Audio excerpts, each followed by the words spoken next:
I rank where the view is nothing less than phenomenal. For how I express and project from my abdominal. The only view better, both my daddy and my mama know. No living parents, my sons give me balance. My wife is my serenity, this mic is my identity. The world is foul enough, that's why I write without obscenities. Provoking danger with broken language and spoken anguish. Begging to get hurt, why would you ask to go through changes? Yes, Lord, life's a chessboard, master the angles. Control the tempo, be the one who holds the info. Acknowledge is just as deadly as machete swings. When spoken, the truth is as potent as that Medellin. While others swear the style is free, I just let it ring. Our time is undervalued, soldiers make us better kings. My fans on my shoulder, reaching after better things. Today I take the shot, for them I'd rather set the screen. My mama told me follow my dreams. My daddy told me get it by any means. Stand tall, make him bow to a king. But I've evolved, you can see the resolve. Look in my eyes when you speaking to God. Life and for those who be caught up in using what I was called with the muse. I guess they call it proving I'm more than an artist. Penciling out my darkest while stenciling out a harvest. And storing what gets me from A to B, just like garages. Instrumental with collages. Envision what I've been drawing. Broadway to give you rhythm like the great Lena on.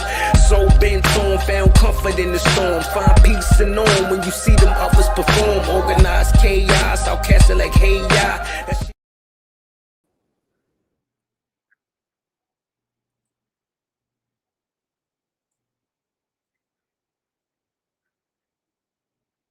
Yo, good. What's good, y'all? Man, coming through, hanging out, man. Hadn't been here in a few days. All right, I already started the show on this side.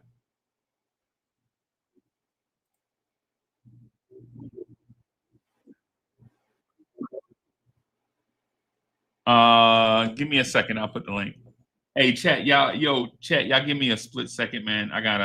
We're coming from one place. We're coming from vibes. Yeah, so, all right, peace, y'all.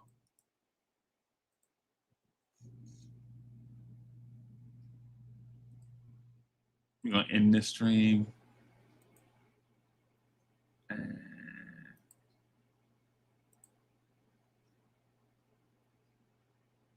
All right, so we do that. Let's do that. And now we here. I'm gonna put the link right here because Coach is coming over. All right, y'all. What's good, everybody? Welcome to the premiere Knicks in the Nighttime show, the Knicks at Night podcast. I'm your resident host, Uncle Freezy, and the place to be. Salute to all my people in the chat, everybody watching us on X and YouTube.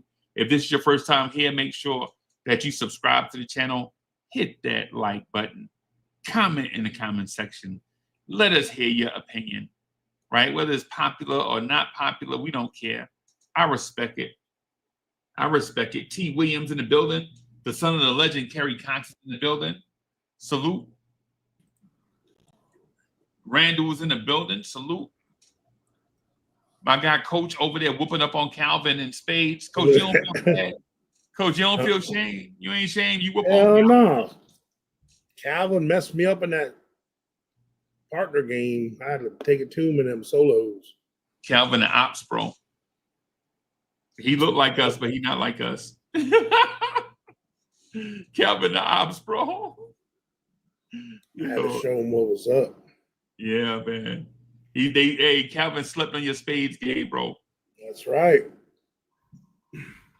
So salute everybody. Hey, I'm trying to figure out what it is that y'all want to talk about, man. It's summertime.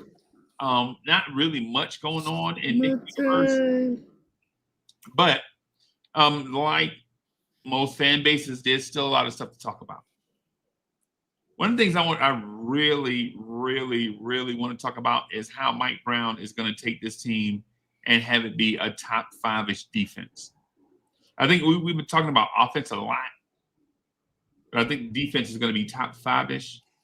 I think when you unleash Mikal Bridges and OG Anunoby at their natural defensive positions and then have them switch back and forth to cover up mismatches out of pick and roll, man, to have OG Anunoby switch up and put pressure on the pick and roll ball handler and then have Mikal Bridges switched out on wings so you'll never get a defensive mismatch on the floor, it's going to be pressure. That's going to be pressure, bro. You know. Coach, what you thinking? What you thinking about the what the season's gonna look like? I think we're going to be I'm gonna grab a water real quick. I'll be right looking good on both sides of the ball. I don't know about what's up, Kerry Cox. I don't know about top 5D yet. I mean, I think over the last, I think the second half of the season, we were definitely in the top 10. We finished 14th, I believe. We started off a lot worse, but especially with Mitch in the mix, and whoever else we might pick up, I think actually we might have a chance to be the top 2 or 3 offenses like we started out last year. I think it's going to stay that way. But defensively, I think the reason why I think we're going to be better is we're not going to put Brunson and Cat in positions where they're counted on as much. Like I was talking about, I don't know how far back I said this, but when that other guy was here, he has that system D. Right. And regardless of who is in that point guard or center, those positions have a certain responsibility in his system. And I don't think he always looks at his personnel. He just, you're the center, you do this in this defense. You're the point guard, you do this in this defense. Whereas I think Mike Brown, which he has a system as well, but I think his is more geared upon his personnel. Right. Like, I think we're not going to have it where Cat is covering the perimeter and he's got to do drop coverage. He's not going to have Jalen Brunson covering the point of the attack, or they're going to switch. I don't think the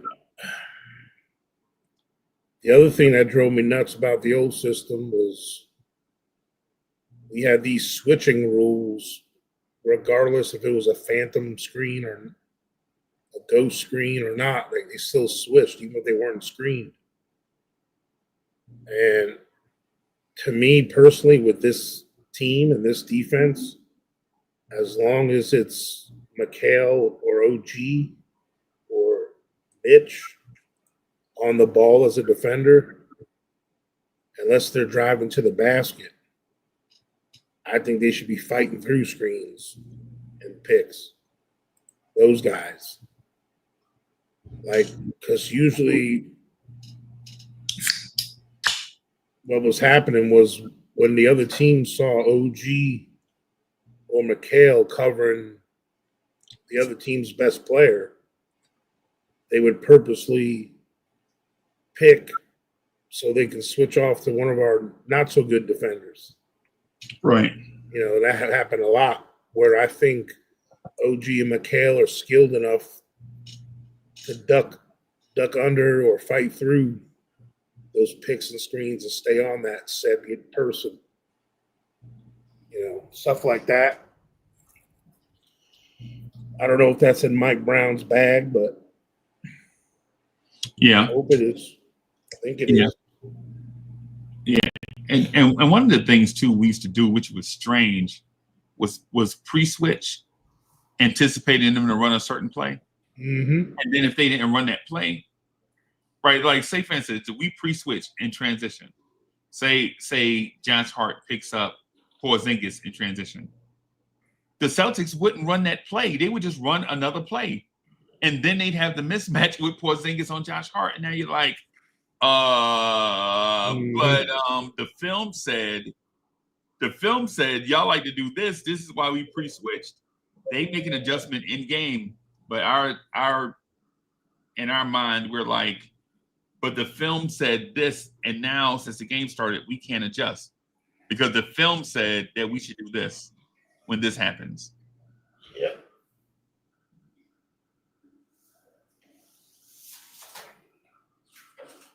Nick P says our bench is going to be awesome this year.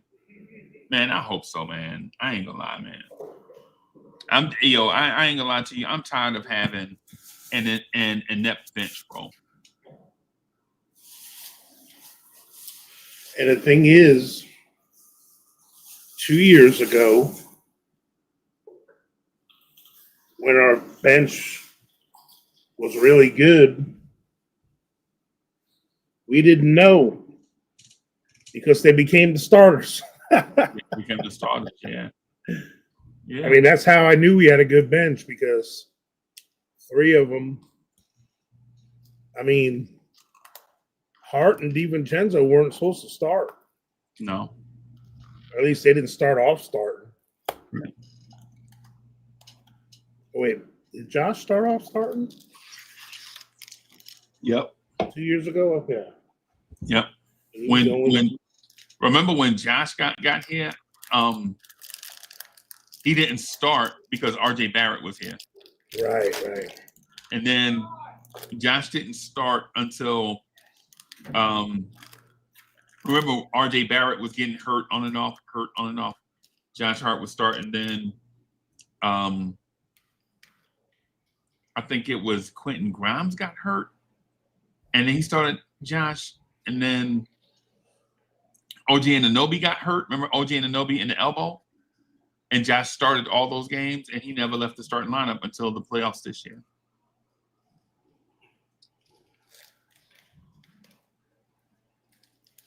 Yeah, man. Yeah, so I'm looking forward to. I mean, it levels everybody up, really, because so give our starters the rest they deserve. Right. So he'd be even better in the second half and the fourth quarter. If we have situations where we got to close out games, those situations where 13, 14, 15 games over 500. We got the Wizards, on a back-to-back or,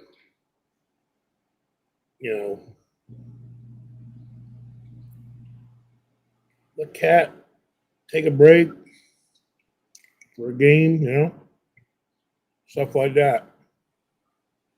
Right. We got a good enough bench where I think we can take a break now and again, like that coach that Mike Brown used to be on the staff with, used to do. Mr. Popovich. Yeah. Yeah. Yeah. I don't want to be that extreme with it, but those teams still. Tim Duncan still had a 71.9% win percentage in his career. And his teams load managed and was still winning 70% of their games. Yeah, man. 70% of win percentage equals 57 wins a year. Every year. Yeah. Every year is math. Undisputable, right? It's math. So, when you look at games in the 10, you look at the schedule, you see a 10-game stretch. Yeah, we can win 7 of them games. I say that every 10-game stretch I look at on this calendar. I feel like we can win 7 of them. Yeah. I remember there was times where I didn't feel that comfortable saying that. Nah, I remember times when we were talking about Charmin tank. Instead of the Sherman tank, we talking about the Charmin tank. You know what I'm saying? We talk about the soft tank. I mean,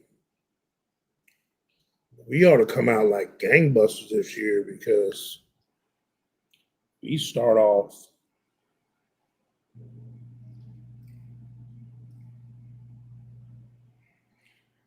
eight. That was an NBA Cup game, I guess. I don't know if we need to come out like gangbusters, though, Coach. I'm saying we need to, but besides that Cup game's away. So 1, 2, 3, 4, 5. Oh boy, Kerry Cox done put a rock in my shoe. Look at this. Kerry Cox do this stuff on purpose, bro. Kerry Cox is like, yo, man, Uncle Freezy quiet tonight, man. I'm gonna just put a rock in his shoe. I was just listening to Coach, bro. I'm not quiet. I'm reading y'all comments. I'm listening to Coach. I expect improvements from McBride and Bridges. 9 of our first 12 games are at home. Wow.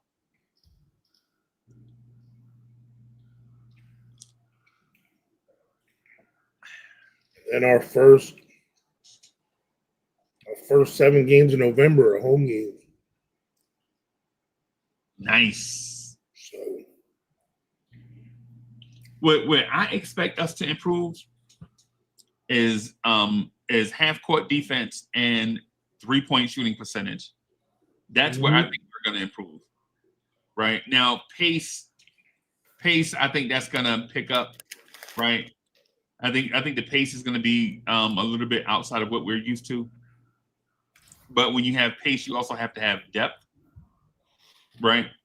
And so it'll be one of those things where Mike Brown kind of weighs, pros and cons, right? Do load management like Coach says. And so some games we'll probably the games we lose, I think we won't lose it because we're not good enough. I think we'll lose it because OG Anunoby is out tonight, load management. I think that was the type, you know what I'm saying? Yeah. My thing on Deuce, man, I'm not bashing Deuce. I don't want to be the Deuce basher. But how many chances do you get? Autism Speaks, Knicks. Hey, thank you for being here. Hey, man, autism is one of those things that kind of touched my heart a little bit. I have I'm a family member with autism and who I love very much. Most endearing person on the planet. So I appreciate that. I appreciate the Autism Speaks part. I see McBride. I'm being happy with McBride this year because he's in the boat that Mitch was in last year for me. Last year, I didn't expect nothing from Mitch. My expectation levels were just hope he plays. If he does, he does. If he doesn't, he doesn't, whatever. And then he did what he did when he came in. And I was very happy and ecstatic, excited about it. Right. I had expectations about McBride last year, and he let me down. So this year, I'm going into this season with the Mitch mentality I had this year. I have expectations from Mitch now. So he's going to have to live up to them, or I'm going to be in the front of the line at the trade deadline saying some things. Y'all can be mad at me. It's fine. Yeah, anybody be mad, bro. But the Deuce McBride train at this point, that's where I'm at with Deuce. I don't expect nothing because you're going to get let down. I'm telling you right now, all you McBride lovers, don't expect too much.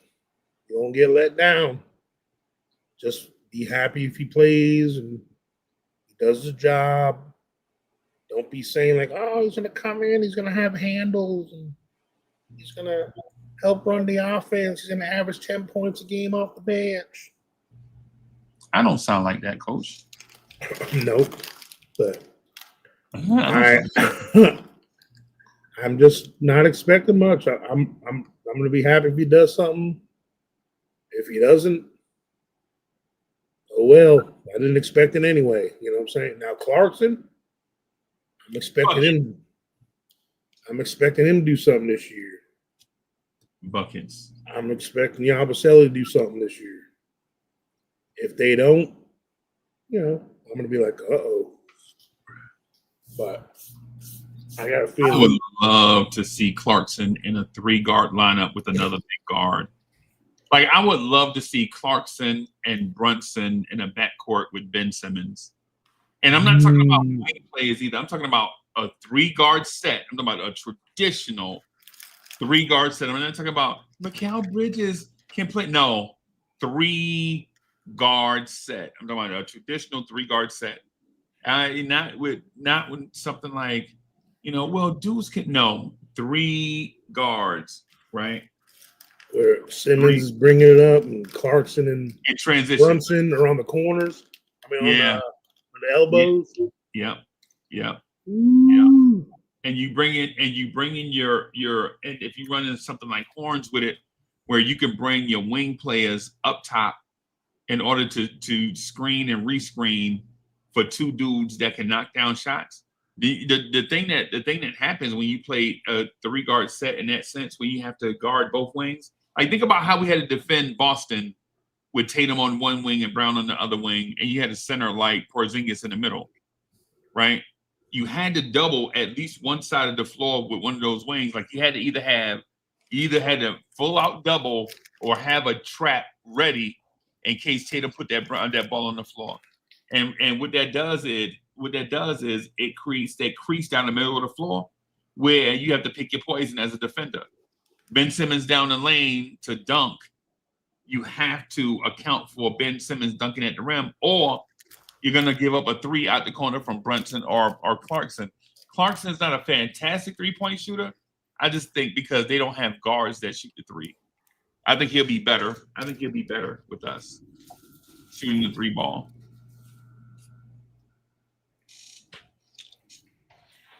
Mm-hmm.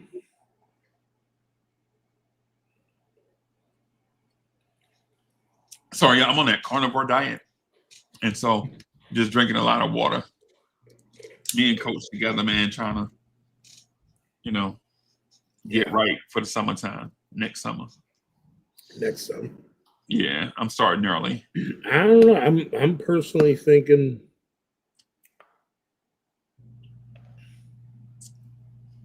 I'd like to see us come out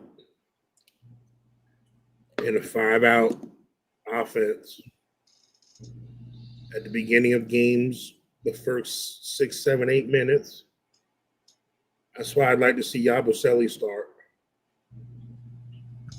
Right. Have a 5-out with Yabusele, Cat. I know I'm not the biggest fan for people with defensive minds, but you come out like that, and then you bring in Mitch,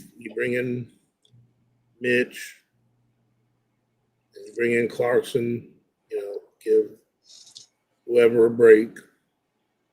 Bring in Deuce, bring in Josh. I don't know why. I just think that'll work. Yeah. And the traditional 5-out, because you can run, because I think at times, like there was the offense that James Harden ran when I was in high school, they used to call that starfish, right? Like a starfish offense, where it's like everybody is spread out over the floor, but one dude is in control of everything, right? Mm-hmm. In a traditional 5-out offense, nobody's in charge of it. You got to keep passing that ball and create mismatches. Nobody holds it, right? But when you have Jalen Brunson, time of possession king, 85% of the time he's got the ball when he's on the floor. Is when you can't run a traditional 5-out offense if one person is going to dominate the basketball. You know what I'm saying? It's like the 5-out, everybody, the 5-out is, you can kind of compare it to the old Jerry Glanville run and shoot, right? Where no one receiver is going to have 1,800 yards.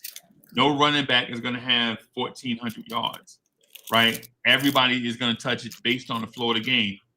Wherever you find a mismatch at, that's the person that's going to that's going to eat. It's the reason why Lorenzo White didn't rush for 1,700 yards. He was in the run and shoot, right? He probably only going to rush for 1,100 yards, right? Like you remember, Coach. You remember the old Buffalo Bills K gun with Jim Kelly and Yep. Thurman Thomas and Pete Metzlaws. Remember Pete Metzlaws?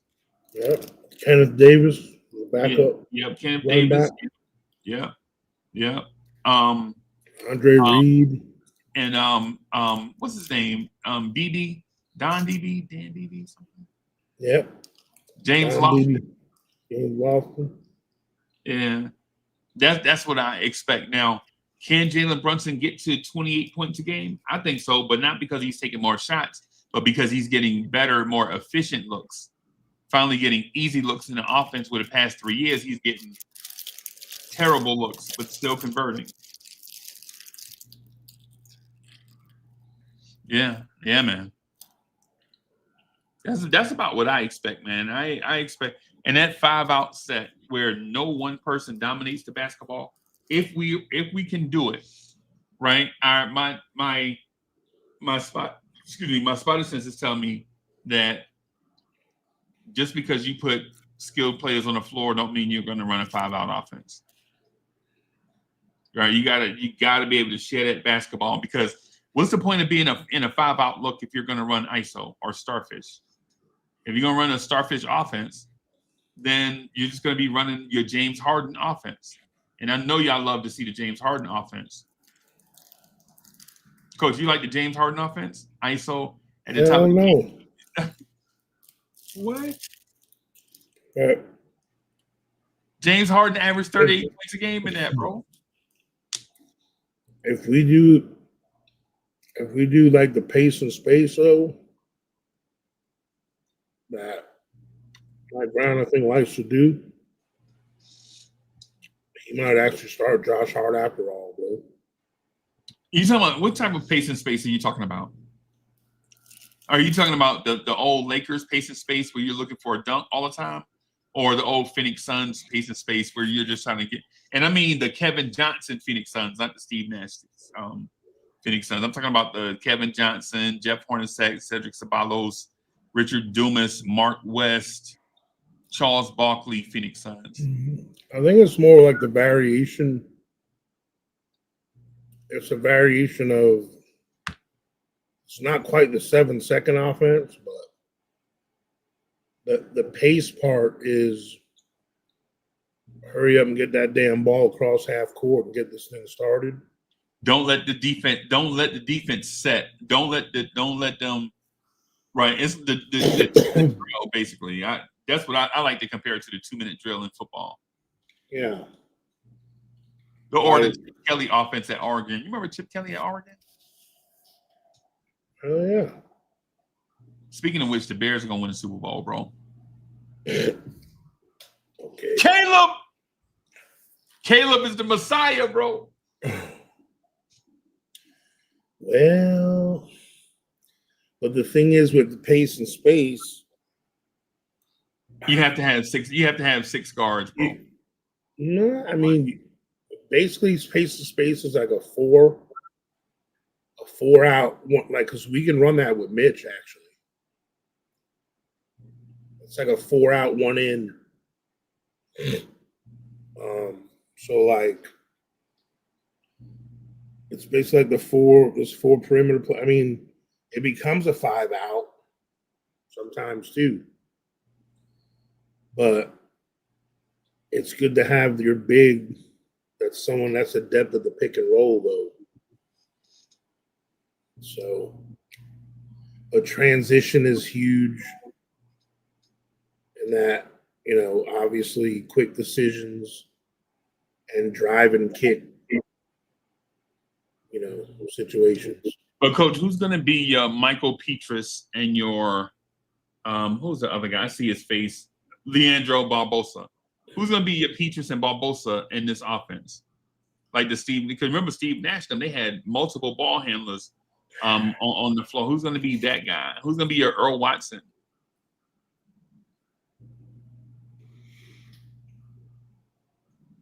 I mean, you hope that Deuce is going to be like Earl Watson. Deuce ain't Earl. And Clarkson's going to be like your Barbosa type. Yeah. Nah, yeah, I'm with you. Yeah. Yeah. But and your Michael Petrus, your flamethrower from deep, that's kind of athletic too, that if you close out too hard, he'll throw it down on somebody. Do we have that guy? Mikal Bridges, maybe? Yeah. Like,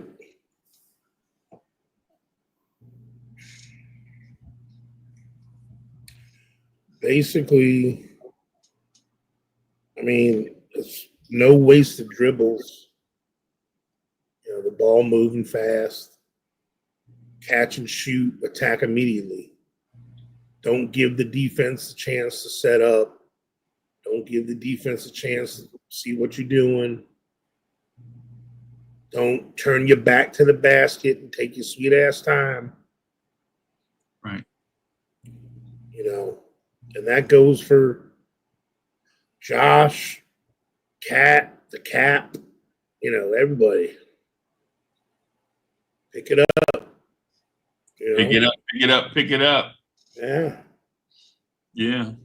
I mean, and really the goals of that offense, you know, is like you punish the rotations. It's like the defense can't cover everything. Right. And one of the things. Oh, I'm sorry. Go ahead, bro. No, I was just saying this. You know, if you glued to the shooters, then you know they give up layups and dunks. If they help in the paint, they give up threes. Right. I mean, to me, it fits. Like, we don't have a team of all just dead-eye three-point shooters. We have a good mix of guys that can do that and some guys that can drive to the hole. So we need to maximize those threats. Well, you're gonna have space at the hole, though, bro. Right. For one, you gotta have space down there. You know. Well, and that's where, you know, when you have that smart floor spacing. Even if you remember Jake Boshko, center out of UConn. Yeah. Oh. With Khalid El-Amin. You remember Khalid El-Amin? Yeah. I think they had I think Phoenix had the center out of Connecticut, and he was kind of like, oh, I got a better example. You remember Brad Miller, Sacramento Kings? Yeah, the Bulls too. Yeah. Used to wear the headband, number 52. Yeah, you could do certain things when you got Brad Miller on the floor, because Brad Miller was a great rebounder, but he had super touch, very slept on. You remember Chris Kaman? Yeah. Guys that had that rebound well, decent defenders at the rim, but they had touch. Mm-hmm. Yeah, man. People forget DeAndre Jordan used to back up Chris Kaman. Mm-hmm. Yeah. Sherwin's in the building. Salute. What up, Sher? Yeah, man. Yeah, man. So yeah, I feel you. So, but now that I hear you talk about it, though, I'm starting to think Rome wasn't built in a day. As I hear you talk about that, maybe this year is not our year. Come on, man. But those concepts. I'm not saying that you said that. No, I'm just saying, but those concepts are the anti-Tibbs things. Like, that's not something that.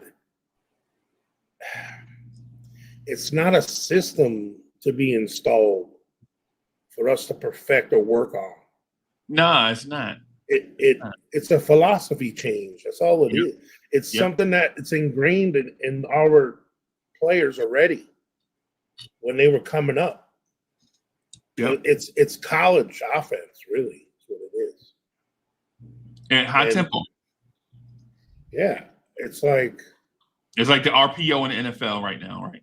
Yeah, because like I trust the players that we have to not think. I think our players are talented enough to play better when they don't have to think about alignments and assignments.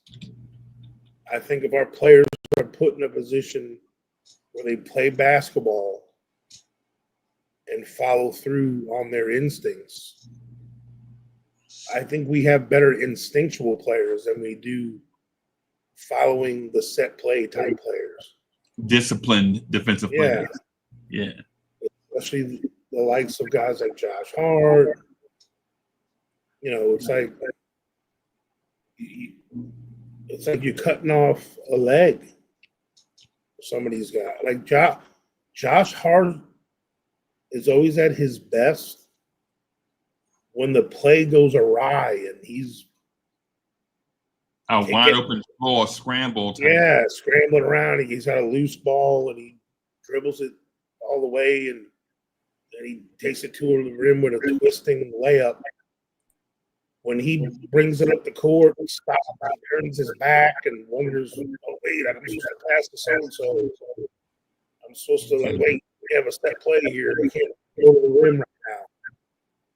It's like, take that. We don't need to run no play. That running set plays in basketball right now, that's made for half court teams and plays out of bounds or at the end of the quarter.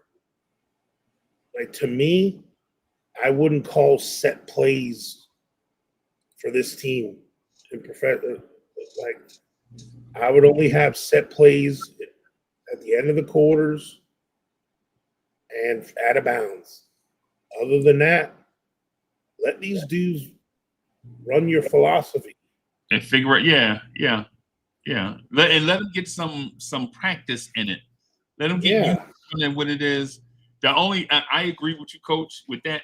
And the only thing I differ from is when teams go on like a 10-0 run, 12-0 run, maybe we're down 17. I'll run a play in order to get our heads back right. That's it, right? But I trust the fellas. Like say we're down 25-10, then I run like Cadillac. I run caddy, and basically what it'd be is a play like a basic play like horns, where you can get your best shooters off a curl where they could get an open look at the rim. That's it. Ed Walker, what's good, man? Right, I'll do something like that. Right, like you remember the other day when you was telling me that you had a set play and you had like mad different variations off the same look. Yeah. Right. That I would maybe do that, like run a base play out of that in order to get our heads back in the game. Right. Because sometimes you need that, bro. Sometimes like you remember I was gonna say Malik Neighbors, but Malik Neighbors is not a good athlete. What's the dude from Detroit? The one that got gambling, the gambling dude. Malik Beasley? Malik Beasley. You remember against Detroit in the regular season, he came out, that dude hit like 6 threes in like 8 minutes. And we couldn't figure out what he was doing to our defense. We're like, yo, what is he doing to our defense? And so I would call a timeout and be like, yo, what are y'all seeing, bro? Like, how's he getting behind y'all? And they were like, yo, every time they do such and such on this side of the floor. And I'm like, oh. So he'll back screen you and then fade to the corner. And you think he's still there, but by the time you scramble back to him, the shot is already up. Okay, I got you. Maybe we need to zone up on the backside of that. Like somebody keep an eye out, not for the player, but for that space on the floor. Anytime somebody come in that like an air traffic controller, anytime somebody come in this area right here, that's your area.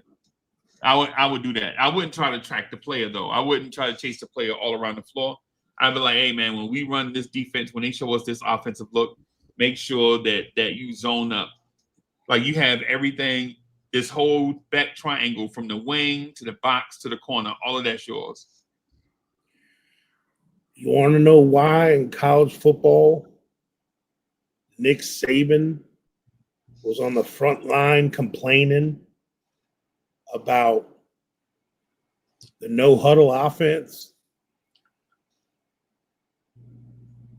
That's hard to defend. You can't defend it, For a bro. reason. You can't, because you don't get a chance to see what you're setting up. That's Yep. why pace is so important. And that Ferrari that you have is just a paperweight when it has no gas in it. That's Right. all it is. Right? I saw them the year. Remember the year they lost to Utah? Alex Smith was the quarterback. Yeah. Urban Meyer was the head coach of Utah. Remember that? Yeah. They beat Alabama. Man, they were running Alabama. Right. They could not figure out, man. Utah had them big. Alabama had these dudes like 6'7", 285, chiseled out of granite. And you know, man, Utah ran them boys up and down the field. And then from then on, you saw Alabama defensive ends like 6'5", 247. You know what I'm saying? Yeah.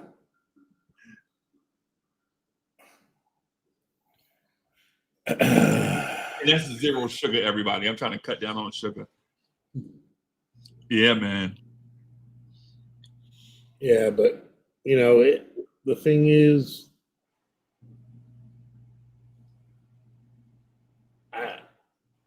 when we talk about the pace and all this stuff, it's not like we're going to do the Mike D'Antoni thing. All right. Where defense is an afterthought. You know what I'm saying? No, we'll have a top 5 defense, though. I mean, I'm being realistic. I think it'll be top. If our defense ends up where it was last year, You think top 5 is realistic? Not if we push the pace offensively and we're turning the ball over less, we're being more efficient. Our offense is gangbusters. It's just natural that stat-wise, our defense isn't going to be as good. Nah, coach. Because we're giving the other team more opportunities to come back down the court. Nah, bro. Just because we push the pace don't means other teams will push the pace. No, I get that too. Yeah, because when we played Indiana and they were zooming up and down the floor, were we zooming up and down the floor? We were. Yeah. Nah. I agree. Nah, I'm just being really. I don't think we're going to be horrible. I don't think we're going to be top 5. You want to know why? Because we don't need to be. But there's some teams that need to be in the top 5 because they can't score a lick. But the thing is this: if you run a slow pace and you hold a team to 44% shooting from the floor, and you run a fast pace and you hold a team to 43% from the floor, which defense you think will be more efficient? The one that holds the team to 44, 45% because they put up less shots. Right. But that makes no sense, though, in how we calculate defense today. We calculate defense based on defensive efficiency and not how many points are allowed. Because even if you run a fast pace, some nights you're going to play some teams where it's going to be a brick fest, right? Some nights teams are going to shoot 38 from 400 from the field. It's just going to happen because you'll wear their legs out late in games. They won't be able to hit shots, right? And so if we're thinking just slow the ball, walk the ball up the floor, and that'll make our defense better. Nah, man, that don't always work. Marty Schottenheimer has never won the Super Bowl, bro. Just because you saw Bill Parcells do it. Remember, Bill Parcells had Lawrence Taylor. Just because you saw Bill Belichick do it, Bill Belichick had Tom Brady. Right? Like when we say when we compare like the defensive units, we're like, yo, defense wins championships. Hell no, they don't. No, we don't. That's why the Bucks didn't win all them years. They're the best defense in the league. Yeah, and man. all of a sudden they got Gruden. They finally got an offense too. Then they won. The balance, yeah. Bro. Balance. And I remember some games they were about to lose, but they would hit this dude. They had a tall receiver out of Penn State named Joe Jaravicious, right? Mm-hmm. And that man used to be clutch, bro. He's like 6'5", like 230 something, but he was fast and he was tough, bro. He wasn't an elite receiver, But it seemed like every time they needed a big play, bro, that dude would bust one for like 47 and get them in field goal range. And you're like, golly, bro, give him the ball more. Okay, so the thing is with defense winning championships is this. If you don't have at least one or two generational talents, it don't matter how good your defense look, you are gonna lose. Period. Right? Like if you don't have an MVP caliber player on your roster, you're not gonna win. Like OKC's defense was great, but SGA wasn't the defensive player of the year. Bro, you couldn't touch him. He was an MVP, not because of his offense, not because of his defense. Tell you that. Not that he's bad at it, but that ain't his first priority. Right. The thing with defense is you can have a good defense and a good offense, and you'll be a contender. But if you don't have for instance, in order for us to be a shoe-in in the NBA Finals, Jalen Brunson has to be MVP level player. Now, I know that's not what people want to hear, but in order for us to win a championship, we absolutely have to have the best version possible of Jalen Brunson. Right? I think he still has room to be that. Right? I'm confident that he'll be that this year. But if Jalen Brunson is not that, teams have a chance against us. And it's not just all about defense, right? You can have whatever, but the last few NBA champs either had the MVP or somewhere close to it on their team. Whether you're talking about SGA, Jason Tatum, who else? I mean, Jokic. You got to have an MVP level, or maybe like two guys like that. Like maybe that second player is not MVP of the year, but they stepped their game up in the playoffs, like Chris Middleton did the year they won with Giannis. Mm-hmm. Nick Yak is in the building. Yeah, Nick Yak, I'm with you. This is the thing that I'm talking about right here. Like we need to get stops in close games. We couldn't do it before because our strategy was always like a 30 seconds off. Like we'd have a lead and maybe Jalen Brunson was hot and we'd be up by 11, but Jalen Brunson is cooking. And Tibbs would be like, well, let's let Jalen Brunson cook. Well, no, Jalen Brunson cooking is not the most important thing there. The most important thing is you have a huge lead with a little bit time left to go. Screw Jalen Brunson getting all them points, man. Play Mitchell Robinson. What are we doing? Like, that don't even make sense. Y'all saw it in game one. And just so you know, OKC was 5th in the league in pace last year, and they were the number 1 defense. So I don't want to hear that if you have a high pace offense, you can't play. They were the number 1 rated defense, and they had the fastest offensive pace. Yeah. So for the record, y'all, I don't want the Knicks to copy OKC because I think I changed it. Yeah, right. For the record, I don't want the Knicks to be the Boston Celtics from 2 years ago because our roster is different, right? In order for the Knicks to win the championship, we absolutely have to get the most juice out of the talent that we have. Like our talent is so diverse. Our talent is like the Grateful Dead playing in structure, right? Like imagine you have that group, the Grateful Dead, and you tell them that they have to play discipline and in structure. What are you gonna get? Some good musicians, and you might not get the results you want, but the musicians are good, right? But you're not going to get the essence of the. And coach, I'm sorry to talk about rock. I know you a little bit. You don't know nothing about the Grateful Dead and all that, man. I'm just using it as an example. Mm-hmm.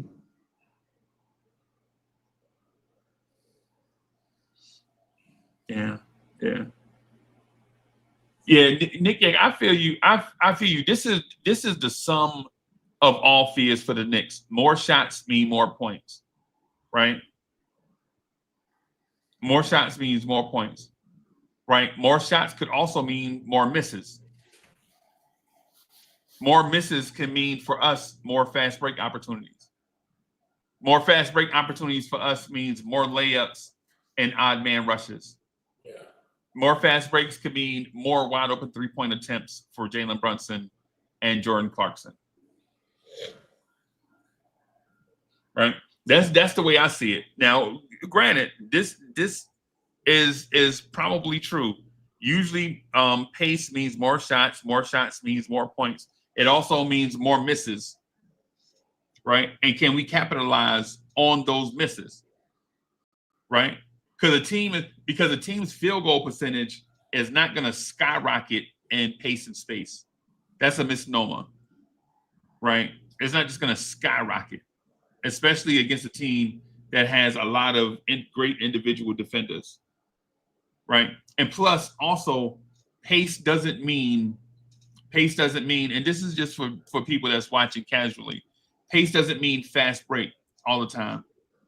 Pace means instead of you running a linear offense, top of the key, straight to the rim, right? Pace means you can have more movement off the ball, more stuff for defenders to worry about, more window dressing to keep defenders' eyes occupied, things like that.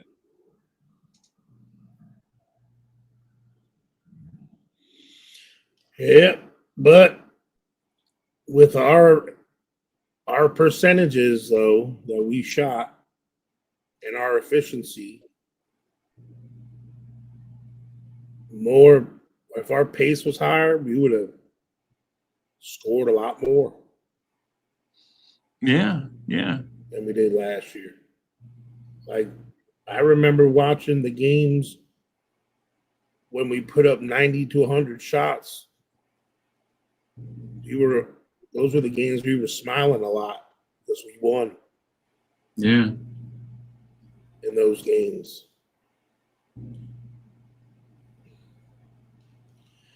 And when you got rebounders on a team like Cat and Mitch and Josh Hart, I feel good about more misses. Because we got 3 guys on our team that are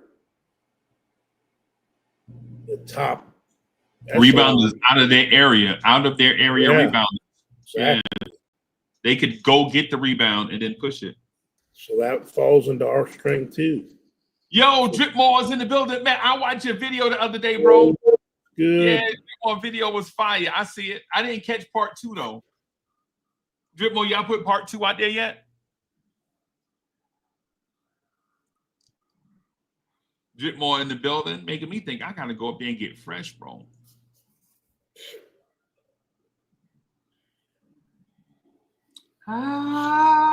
Look at Nick Yak. Okay. It's a bitch. It's a bitch. Okay. All right. Hey, I see. I'm looking forward to it, bro. I already smashed the like button, bro. You know that already. Yeah, man. Coach, I think our offense, I think what we're gonna do is our chat, y'all, hey, y'all, just follow me. I think our offensive defense is gonna go from being Eric Clapton to being the Rolling Stones, if that makes sense. Coach, that don't make sense to it. I'm trying to follow you. Like our offensive defense is going to go from a one-person orchestra where one person, you know what I'm saying, where one person as slowing this thing down and spewing lyrics to you know what I'm saying? It's about this one guy on offense and this one guy on defense. You know what I'm saying? To a group of dudes that are jamming and keeping the energy up, if that makes sense to everybody. And maybe y'all don't like the Rolling Stones. I mean, I don't know. I like the Rolling Stones. So it's going to go from like Jimi Hendrix to Led Zeppelin. Man, I like the Jimi Hendrix experience, bro. Yeah, and both of his versions. You know, they sampled the Scenario. They sampled Jimi Hendrix in a Scenario remix. Yeah, because both of his Jimi Hendrix bands were pretty fire. I mean, they weren't as popular as the rest of like all the pieces of Led Zeppelin per se. You know, I love Led Zeppelin, bro. But Jimmy was the head of the snake situation. Whereas even though Robert Plant was the lead guy, Jimmy Page was still, and John Bonham, John Paul Jones, they're all titans at each one of those instruments. Yeah. I think, what's the second guy you mentioned? Jimmy Page. He wrote Cashmere, right? Yeah. He was the dude that wrote Cashmere, right?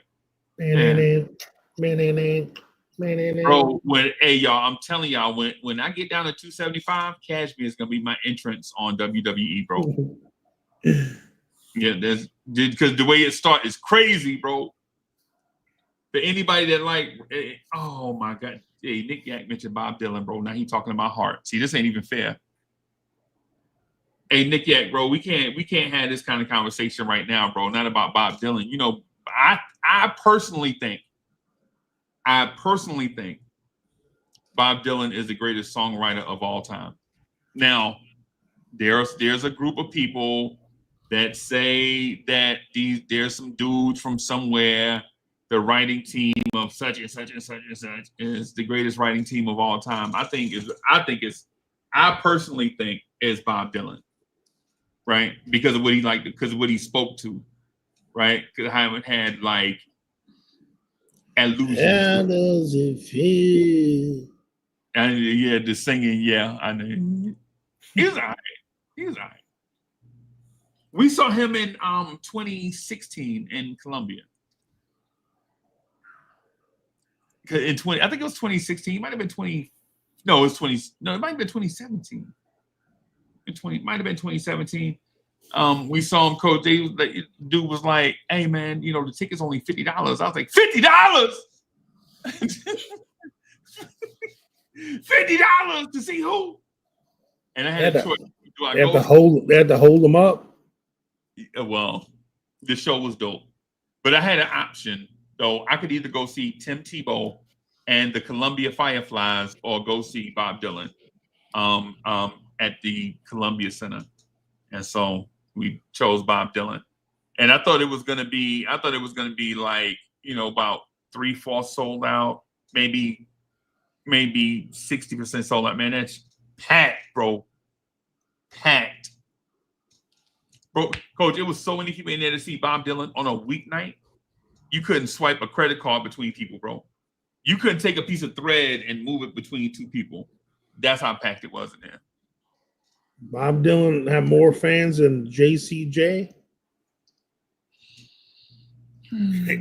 Jesus Christ Jr. Yeah, right. He was packing them minor league stadiums. Yeah. Yeah. And so I went to another one, like I went to another game. It was like maybe 2 months after that, bro. Don't you know? There was like 5 couples proposing to each other at the Tim Tebow game. This is crazy. That's crazy. Like, dude was like, yo, my whole dream is to propose to my girl at a Tim Tebow game. Yo, Tim Tebow gonna be president of the United States one day, bro. You're gonna be president of the United States, running on nothing. What's your platform? I'm handsome. and I believe in God. I'm You're jacked. perfect. Oh, I'm jacked. Yeah, That dude. I was a linebacker, a quarterback built like a linebacker. yeah. In high school, he scored the winning touchdown on a broken thigh bone. He wouldn't let them take him out the game. And after the game, they make him go to the emergency room, and they have the X-ray of where the thigh bones are offset in his leg, and he played through it and scored the winning touchdown. Like some people, like this dude is. You think you can make a case to be the best college quarterback? I mean, just college football player. Period. Maybe. That 3-year run he had was pretty damn good, man. Yeah. Hey, I'm sorry. Go ahead, bro. I'm saying pretty good. Yeah, he's pretty good. Nick Yak is right about the Doors, though. I like the Doors, but that organ, the electric organ, I got to be in the mood for it, bro.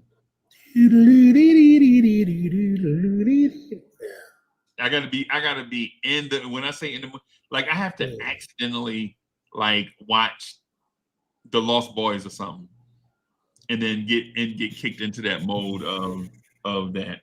And not that I don't like the Doors. What I'm saying is I obsess over music. Right? Coach, no, we just left Vibes and stuff a few minutes ago. Coach, what do we talk about on Vibes and stuff most of the time? Music. All genres. All genres. Like, you really can't even be in a conversation with us unless you appreciate all genres of music. Yeah, talking about rock, rap, house, reggae. Yeah. Hip hop, R&B. Yeah. Hard rock, classic rock. Yeah. And for the record, Calypso. Yeah, Calypso, man. The Doors. What's my name? Simply Red. So yeah, UB40. You know what I'm saying? So man, I personally like Calypso. So, you know. Harry Belafonte. Harry Belafonte is like the poster boy for fake Calypso. Yeah. I don't even know why people even like that song, bro. It's like the corniest. Yeah, but yo, chat, real talk. I know it's the Knicks channel, but just the Beetlejuice. Beetlejuice made it more popular than it was. Yeah. Chat, real talk. I told Coach one night that the greatest song I ever heard may be "Message in a Bottle" by the Doors, and I think he thought I was trolling. The Doors. But by the Police. I'm sorry. Yeah, there you go. The Police. I'm sorry. I had the Doors on my mind, but by the Police. Now, sometimes you got to watch it when the police are at your door. Yeah. Ice baby. Yeah, man. And no disrespect. No disrespect to the Doors and other groups, man. But it's just something about Sting, and it's something about the Police that I absolutely just love these sensibilities. Like, they don't overdo it with like the way that they write, the way that Sting writes. Like, he don't overdo it. Like, he don't like the Whispers have a song called Olivia Lost and Found and Turned Out. And I'm like, damn, bro, y'all really getting gritty with the words here, ain't it? Mm-hmm. Like, you can legit just say, you can't just say she lost her way. You talking about how pimp caught her and turned her into a hoe. I'm like, golly, bro. You like, relax, calm down. Yeah. Can you just say she lost her way? Yeah, Chef. I know Mighty Sparrow's still alive.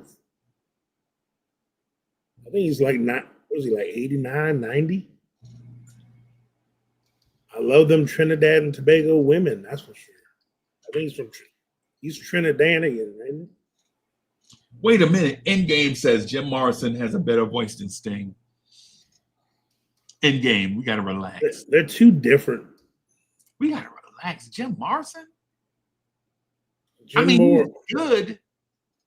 Jim Morrison, he was a big influence on a lot of the baritone, like mid-range guys that came up in grunge, like Eddie Vedder and Pearl Jam, Scott Weiland from Stone Temple Pilots, the singer from Creed. You know, they got that they have that really. That comes from like Jim Morrison. No, I thought you was gonna say Hootie and the Blowfish.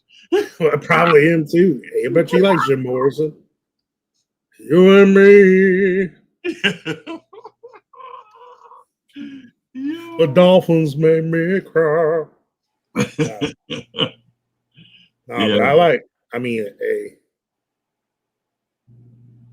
The End by Jim Morrison. By the Doors.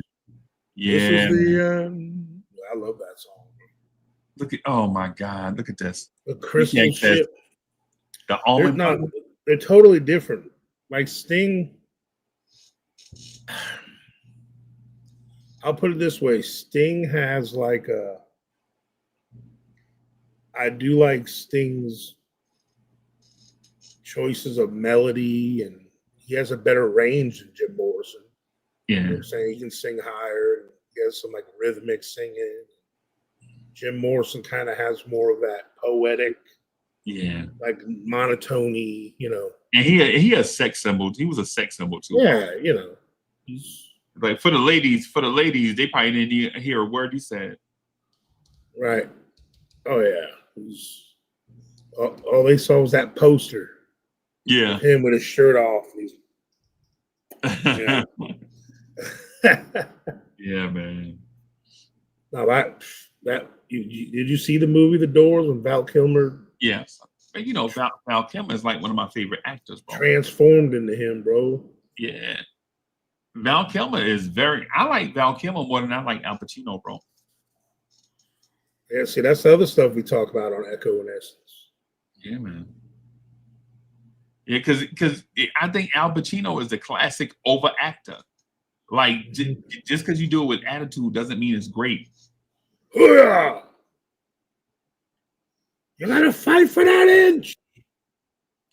Inch by inch. You gotta claw. Everybody gets 1 inch. It turns into a foot. With your fingernails. Right. Yeah, Al Pacino. That was a good, not gonna lie though, that halftime speech at Any Given Sunday, that was better than Win One for the Gipper. Yeah. I mean, Win One for the Gipper was cool and all, but as far as like the whole, when it was all like building up and like halfway through, it was pretty long. But when Jamie Foxx started like walking, like he finally made a believer out of him, you know. That's what it takes. When you can get a bunch of grown men to start, let's do it, you know. Yeah. Al Pacino was I think I agree that. Yeah, no. See, this is the other thing that Freezy does on Echo and Essence. He is the ultimate rocking the shoe. You think he's like rocks and shoes here? This dude be dumping boulders and shoes on Echo and Essence. Yeah, but it's just my opinion. Like I know. Like, and so to the chat know me, man. I listen. Y'all have an opinion, right? Yeah. I'll have one too, and mine will be based on what I see. I agree with. I think Al Pacino is a legendary actor, but he's not better than Robert De Niro. Hell no. Hell no. Like Al Pacino has less like emotional. highs and lows in his performances. He tends to be very like the same, whatever his character is, he's always at that all the time. He doesn't have all these peaks and valleys to his Like Al Pacino doesn't have a Meet the Fockers. Yeah, like he like Al Pacino's very typecast. Yeah. Like same with like as awesome as his movies are, Keanu Reeves.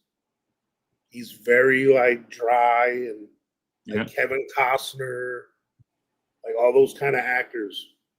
Yeah. Tom Hanks, there ain't no Tom Hanks. Nah, Tom Hanks might be the GOAT, bro. I watched the Da Vinci Code the other night, and he's got these subtle nuances to him that make him so believable. Like when he stepped on the elevator and the elevator bumped, he was like, right. And just little stuff, right? He didn't say a word, but just the little quirk makes you remember that the character is claustrophobic. Yeah. So so now, and somebody in the movie didn't have to say that he's claustrophobic. You know what I'm saying? Like these little nuanced things with Tom Hanks, bro. Tom Hanks is the man, bro. Bro, he kept us engrossed and ingrained for like 2 hours of a 3-hour movie on an island where he probably said 10 words. Yeah. But we was in there with him the whole time. Bro. Like Wilson, he said Wilson a few times. Yeah. Look what I created when he made the fire. Like, like he didn't make like that hour and a half, 2 hour stretch when he was on that island. Well, he didn't hardly say anything. Bro, Coach, the way accurate. that man's heart was broke when Wilson floated away. Remember that? Yeah. Bro, that man's soul was broke, bro. His only friend for all that time. Like the thing that made him, survive through all that time is floating away from, man, that man's heart was broke, bro. Yeah. And he's like, man, this is crazy. Yeah. So, he kept me into a movie where that he was in an airport the whole time. You ever see that one? Yeah. From another country. Meg Ryan. Yeah. Terminal. Oh, Terminal. Yeah. Remember when he was like from another country? I don't know if I saw it. Oh yeah, you gotta see that one. It was good. So like his country wound up having some kind of war or something, and they were no longer a country because of what was happening in the news. And so he got stuck at the airport. He couldn't fly back home. And he didn't have a visa or something to say in America. So like until they figured out his situation and his paperwork, and he was basically didn't have a home, a country. Right. So he was like in the airport for like, I don't know how long, but he had all these little adventures in the airport. You know, it was like, I don't know. I got caught up watching it. I was like, check it out. Is it on Netflix right now? It might be. I gotta check it out. I'll check it out, man, when I get some. I'll check it out. But like, guys, I'm sorry, go ahead, bro. No, go ahead. Nick Yak says Hanks and De Niro turned out to be shitty people, but the one thing I saw about Tom Hanks, people like the stuff that I hear about Tom Hanks is like he's a good guy. The thing about De Niro is I hear that he's mostly a good guy, but he's very attitudinal, if that makes a word, if that makes sense. Like as long as you're on his good side, he's straight. But if you do something to cross him, bro, he a jerk forever. That's what I hear. That's what I saw about De Niro. And Charles Bronson. I remember Charles Bronson. There's some other good actors out there. And like I think Forrest Whitaker, for the most part, is a decent actor. Right. Coach, did you know that Forrest Whitaker, did you know he was the Gooch on Different Strokes? Yeah. You sure that wasn't his twin, though? No, that was him. Yeah. Because he's got a twin brother, right? No, I didn't know. Forrest Whitaker. Yeah, he's a twin. I didn't know that. Yeah. Oh, I didn't know that, Nick, yet. I can't talk about, I can't speak to that because, YouTube is temperamental with the guidelines and all that stuff. So I can't even put it on the screen, but I didn't know that. Tory being a place to be, salute to the Bronx. Y'all already know if it wasn't for the Bronx. Oh, I guess he's not his twin. They say because he looks just like him. They always thought he was his twin. This younger brother. I'm mistaken. Yeah, Bloodsport. Yeah. Did y'all know Van Damme was in that movie Breaking?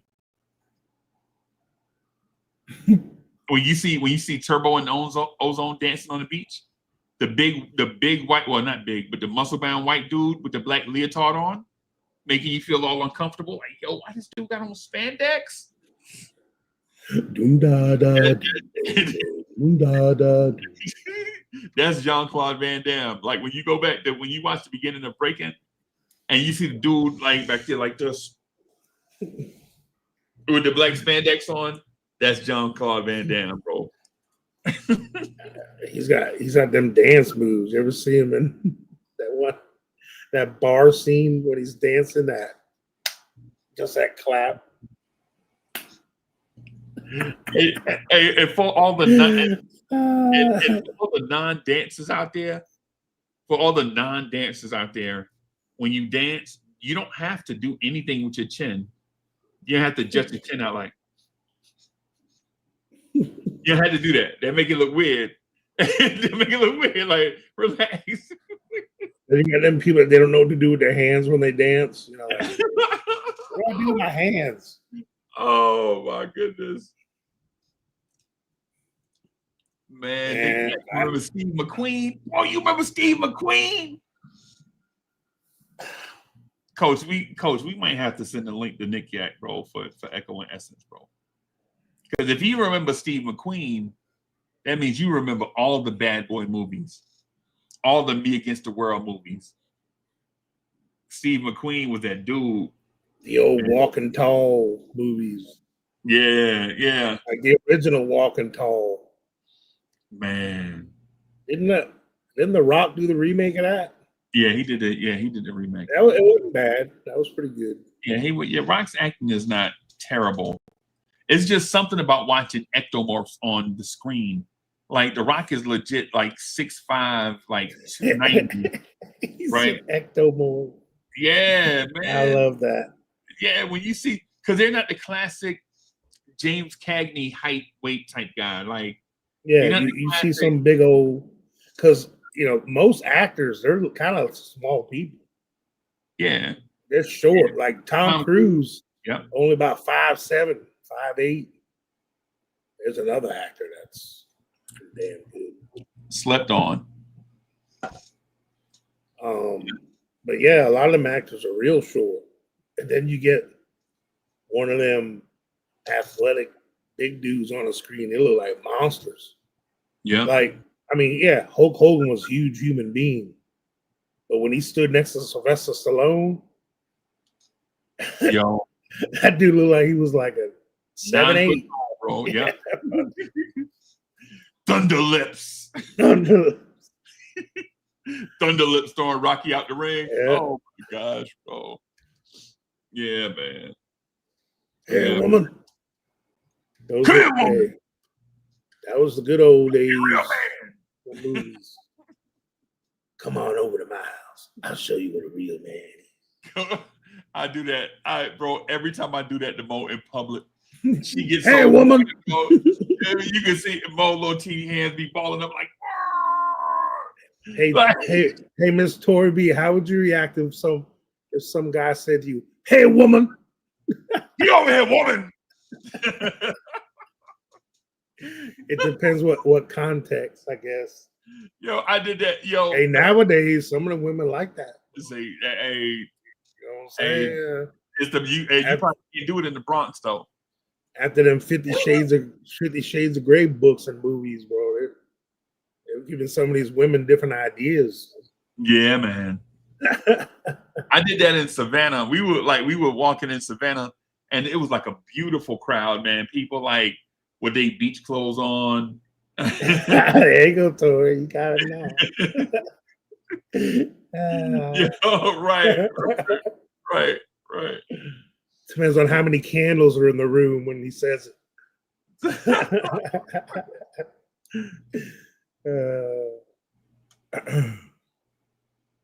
Yeah, bro, this another great joint, man. And this is for people that like the espionage movies. And so the one Nick Yak is referring to is an espionage movie with the great low angle camera shots where you could see all the action. Kind of like if you ever saw that movie Winter Soldier. You ever saw Captain America Winter Soldier? Yeah. He's When they did real practical effects and not at the old CGI car chases, you know what I'm saying? Like, like instead of the shots coming down, like the helicopter shots, they doing it mostly high level. I mean, some shots you have to do from the helicopter, right? But I'm talking about like the low angle shots where like you just ride and all of a sudden somebody smashed the car and you never saw the car in the shot, and all of a sudden all you see is glass coming your way, and you're like, oh man, like the Mission Impossible movies and all that. Yeah. You know, the other movie had a fun. I mean, even though it was considered a comedy, that Blues Brothers chase scene when all them cop cars piled up. Yeah. It was like all the cop cars. I mean, but if you want to talk about my guy, you know, he always comes up when we talk about is Quentin Tarantino had a car, that Death Proof movie. That was with Kurt Russell. Yeah, played the stuntman. That he had that car. It was like a death proof car. The way it was. Yeah, that's a good one. Hey, before we get out of here, Coach. Yeah, we're having an Echo and Essence show now. All of a sudden. Yeah, man, it's rabbit holes, man. Maybe that's what we should change the name to. We should name Echo and Essence Rabbit Holes. That's what yeah. But so Coach was playing spades over there earlier, man. I got wrapped up into it. That's why I kind of got here a little bit late. But I mean that was just fun for people that like to play spades and all that, man. Maybe I'll grab me a spades partner out this chat and take them over there, man, so we can play Coach versus somebody. But one of the questions was about OG Anunoby. What do you see from OG Anunoby? You see anything? I see his offensive production to be the same numbers wise. Right. But I think he's going to be more efficient. It's going to be not as hard. Like, I think it's going to be more consistent, like his 18 points a game. Like, that's not what it was. I think it was 18 he averaged last year. Yeah. May as well be. Yeah. So, like, I feel like he had a bunch of like 25, 30 point, like those high 20s games, and then he had a bunch of 12s and 10s. Yeah, and bunch of 8s where he'd be like 3 for 14. Yeah, like I think his 16, 18 points a game this year is going to be more level. Like that's where he's always going to be right around there. He's going to have them games where he gets 20 something.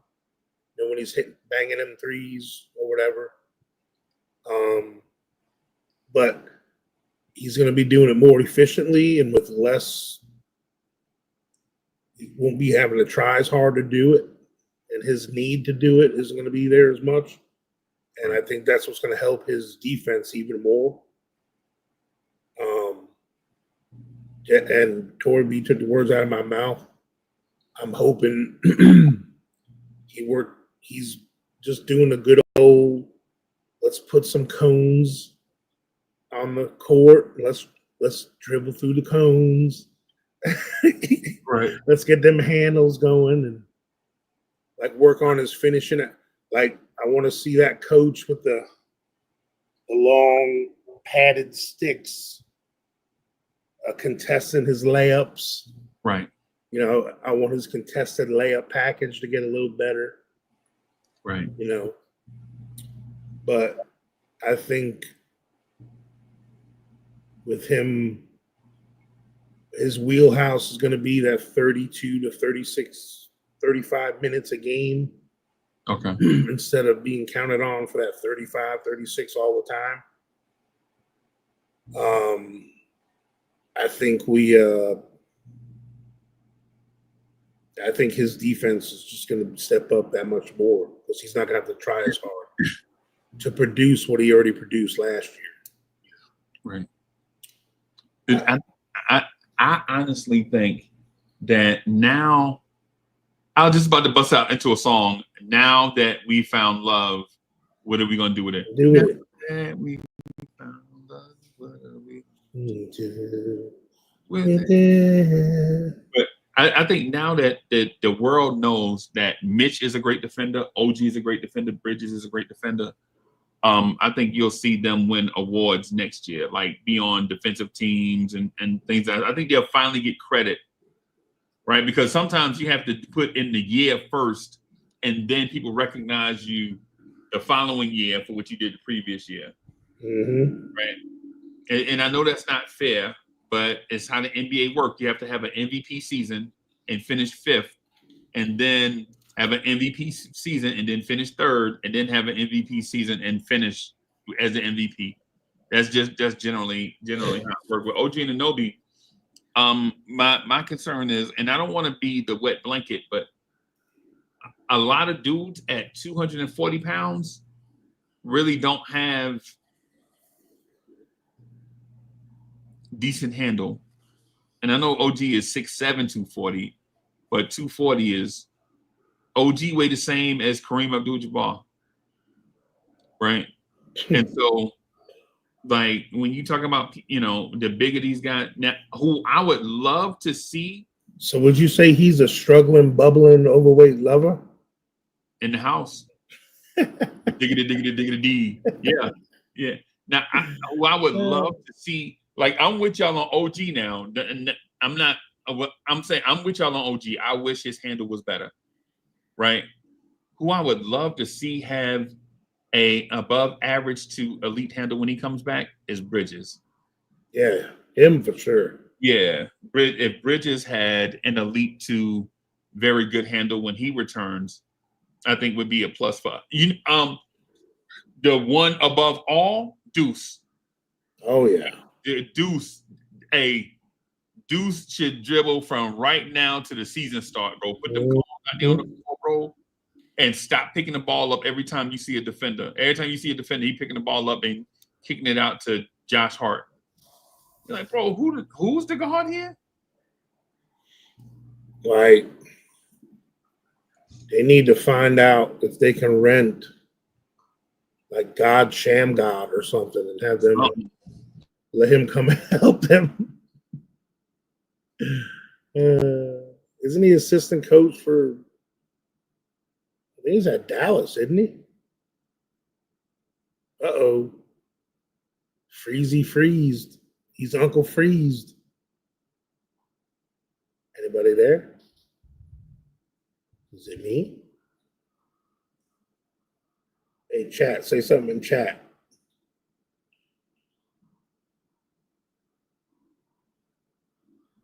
I think we lost Freezy for a second. But anyway, what we was talking about was the handles.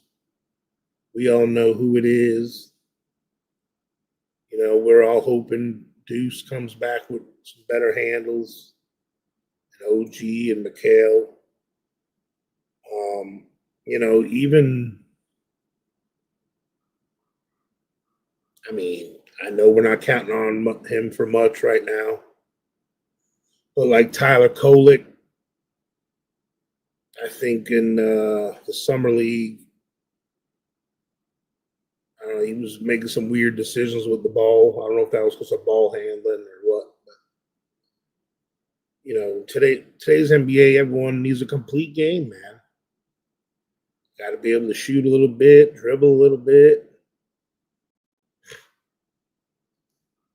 So, yeah, like I said, and the thing is with Deuce, any improvements obviously a bonus, but what's great about with Deuce and the pressure or lack thereof is he's not going to be pressured now to be the scorer off the bench or be the top guy off the bench that needs to do something. He just needs to be a piece of the puzzle,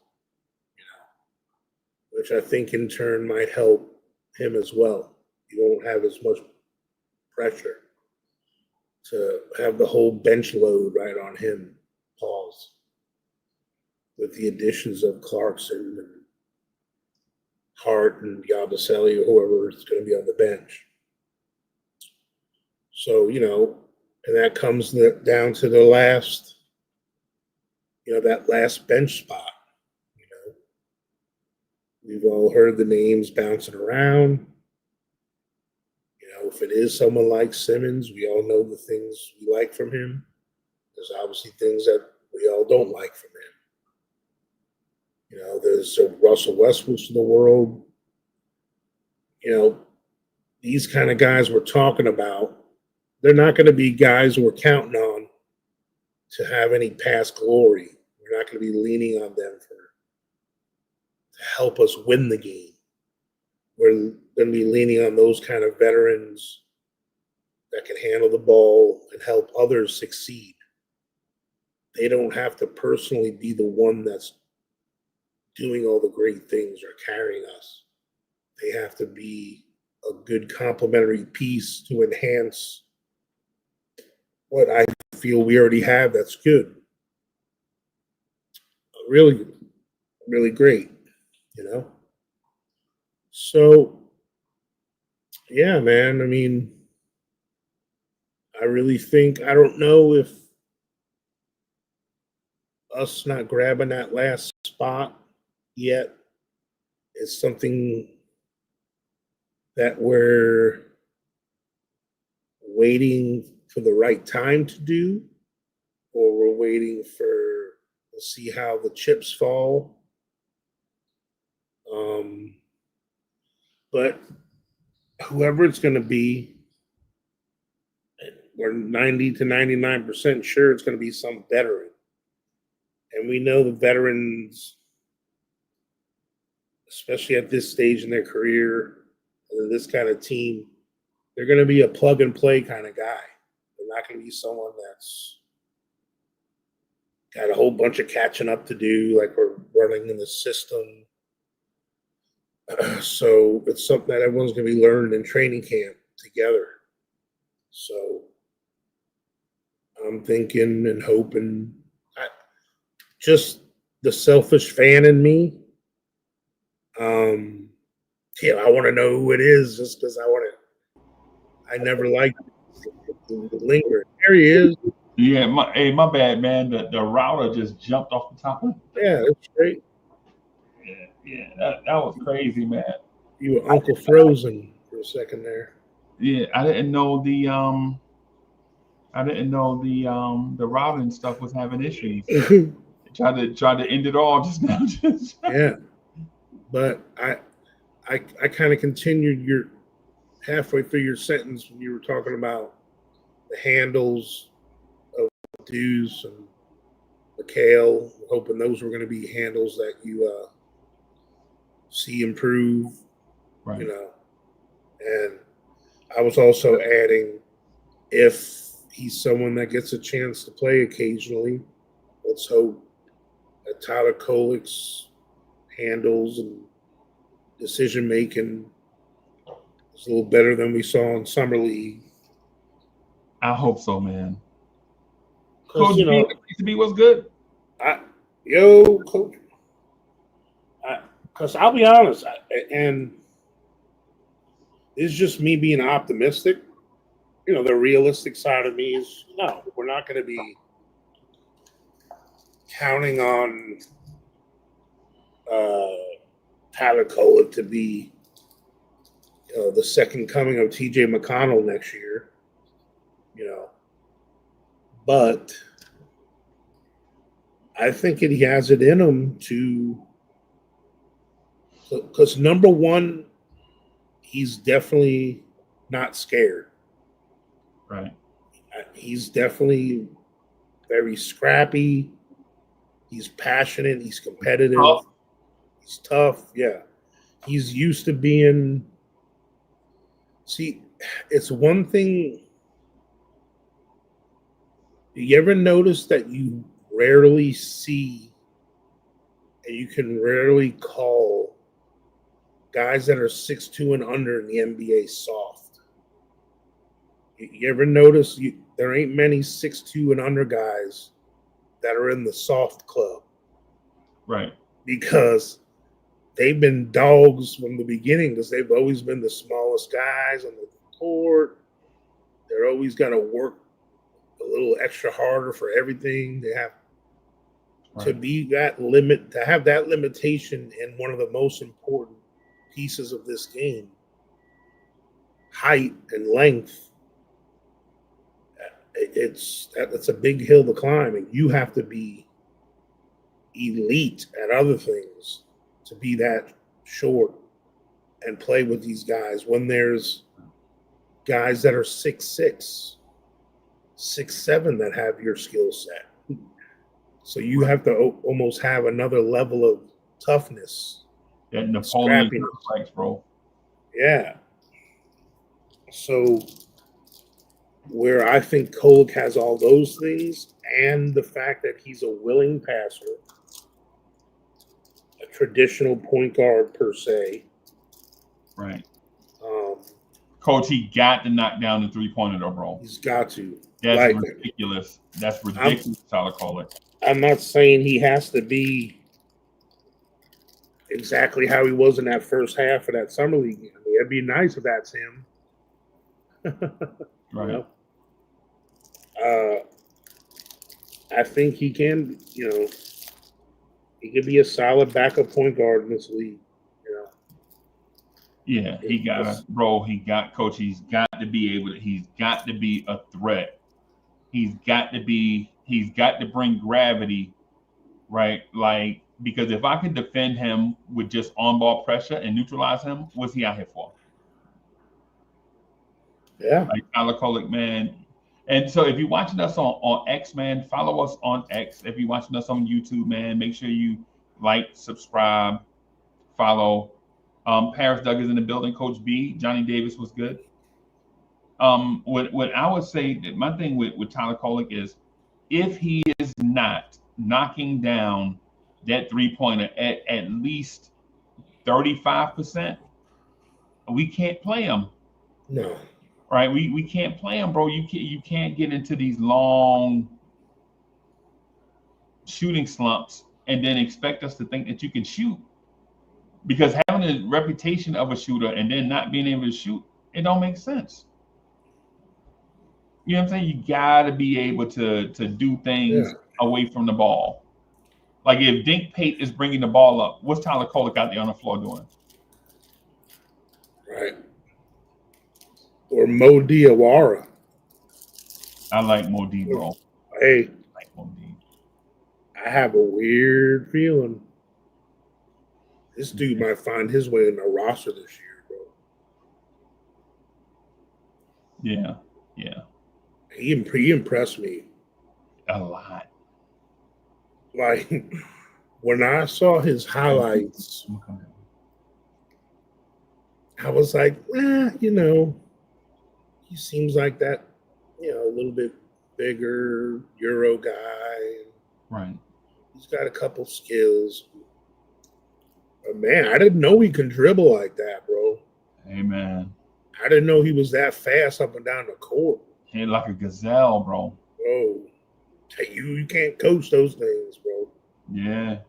So, and then when I kept seeing they were sneaking around that 6'9", 6'10" number, when I thought he was only probably 6'8"-ish. I don't know, whatever it is, with shoes, without shoes.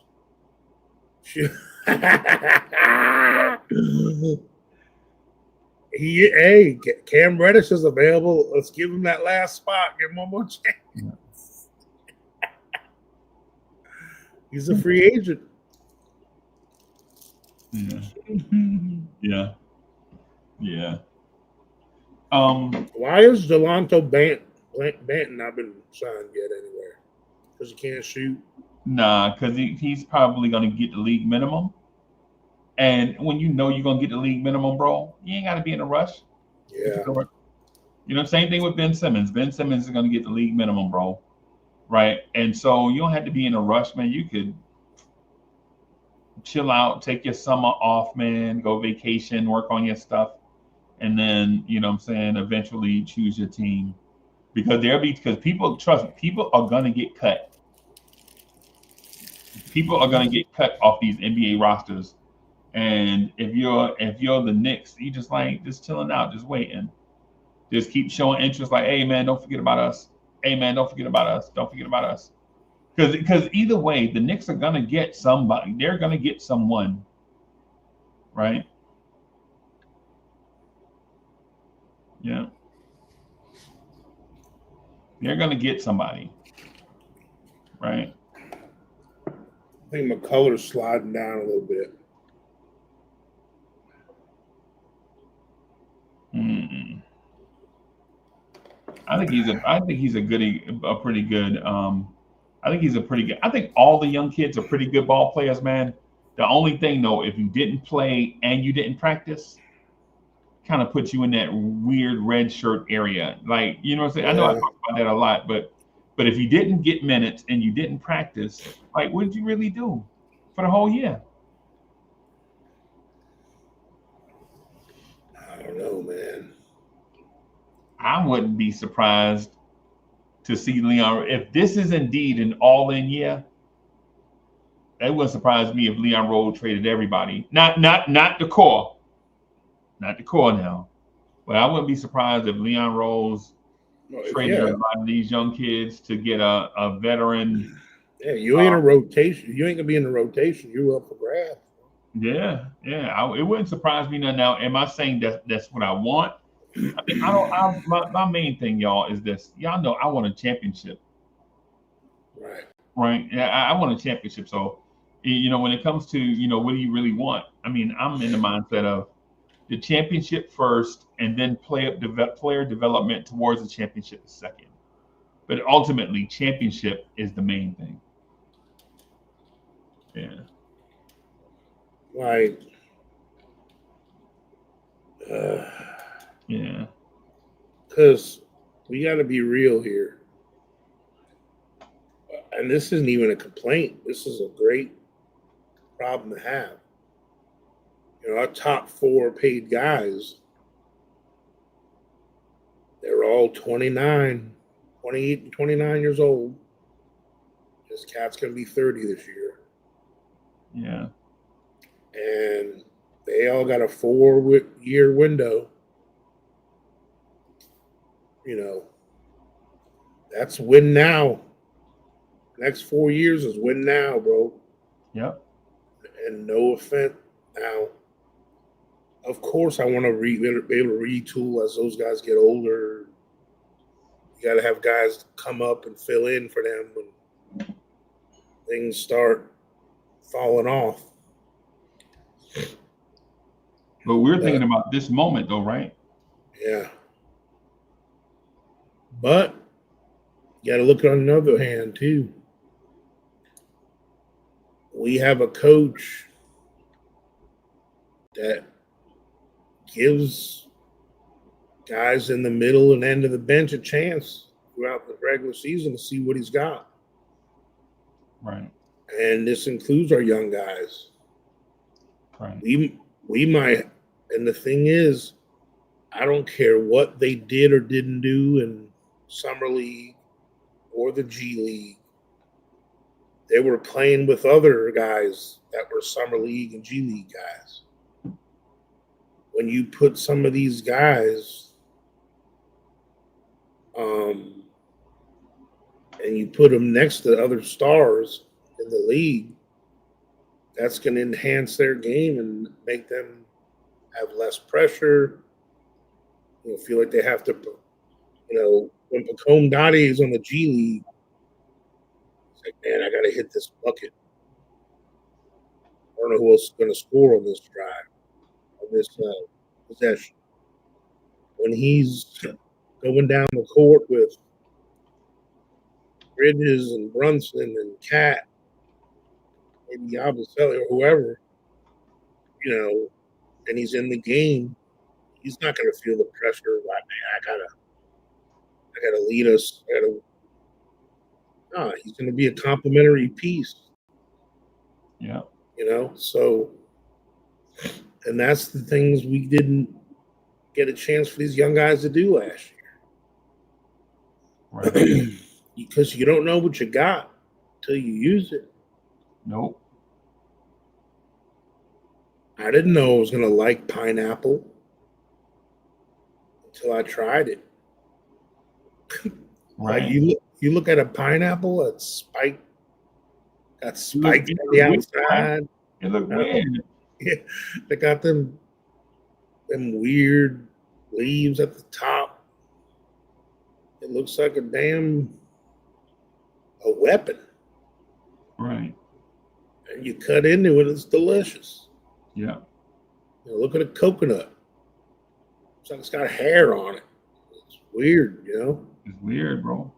No one, you ain't gonna know until you give it a try. Yeah. I didn't know I liked pizza, so I took a bite of it. Man, I love it now. Love some pizza, bro. Yeah. You can't win the lotto unless you play. You got to be in it to win it. They drafted Jokic in the second round. They didn't know he was going to do that until they played him a little bit. Yeah. They actually saw him do some things at practice and let him try to do it in the game. Yeah. And then they like, yo, we got one. Man, this kid Deuce McBride. What up, Trey? This dude, Deuce McBride, is only shooting 28%, man. I don't know about this kid, bro. Man, but he's really been shooting pretty good at practice lately. Maybe we should play him a little bit. Maybe. You know what? We might be able to get OG Anunoby. Ooh. Let's give up IQ and RJ, and we can let this kid Deuce play a little bit and see what happens. Holy cow, he shot 40-something% this year. Hello? That can happen all the time. That could have been with us, right? Yeah. That could have been Pacome Dottie this year. Yeah. Holy cow, look at him defend Jason Tatum right now. I didn't know we can do that. For that reason that you just mentioned, Coach, is the reason why I'm not in love with bringing Landry Shamet back. Right. Like, if I'm going to bring Landry Shamet back, why? Why? But give Dottie that chance. If that's the type of play. The only thing I want to bring in at this point is exactly what we don't have at all. And that's a consistent. That's a quarterback. Oh, man, I thought you were talking about the Jets, man. My bad. Ball handler. Yeah. we need Jameis Winston. I'll what up, fellas? I'll push back a little bit. I think with the Shamet thing, you kind of like he's one of those types of guys you can backfill your roster, and it doesn't matter if he doesn't play or not. But he's also like we don't necessarily have a high volume like 3-point shooting guy. Like if we're just going straight possession by possession, like he's the only guy on the team that'll take like 9 threes per 75 possessions if he's in there. If he does play. And I understand the point, like with Daddy. Clarkson's already going to be doing that, though. We don't need him, Shaman, and That's Clarkson. a different role. Like Clarkson is an initiator, playmaker, scorer, sixth man of the year candidate. The Shaman thing is literally every team, if you look across the league, They have a guy that just literally is a guard that shoots a bunch of threes. Yeah. Like, and they don't necessarily play them every night. They just have the utility of that. And not to say like, not to say he's gonna play over what's his name, Pacom Daddy. That's not my whole thing at all. I Right. just want like it's cool. We're talking about basically at this point. We're talking about the 14th guy on your roster, Right. essentially. If he doesn't play, cool. If he does play, cool. Whatever. I think Pacom Daddy is gonna get the opportunity, especially with this particular coach, Yep. because this particular coach has started undrafted rookies. Like he does not care. If you could hoop, you could hoop. And if Dottie can hoop, you will be out there getting the opportunity with Mike Brown. I think I think this is you're going to see the evolution of Pacom Dadier role. How Tibbs did him is kind of filthy in a sense, but it's not like in a sense he identified Pacom Dadier and just went all stink Mina on him. He just didn't play anybody, bro. Like Precious should have been getting more minutes, bro, in my mind. I mean, if that's the case, just bring in Seth Curry. too small. We're already like I'll frame it like this. If we're only going to get a 3-point guy. I'll say he brings a little bit more of what we need than Seth Curry. Like I'm gonna keep it real with you, Freezy and Coach. He was the only guy actually fighting over screens consistently Yeah, no, on the entire team.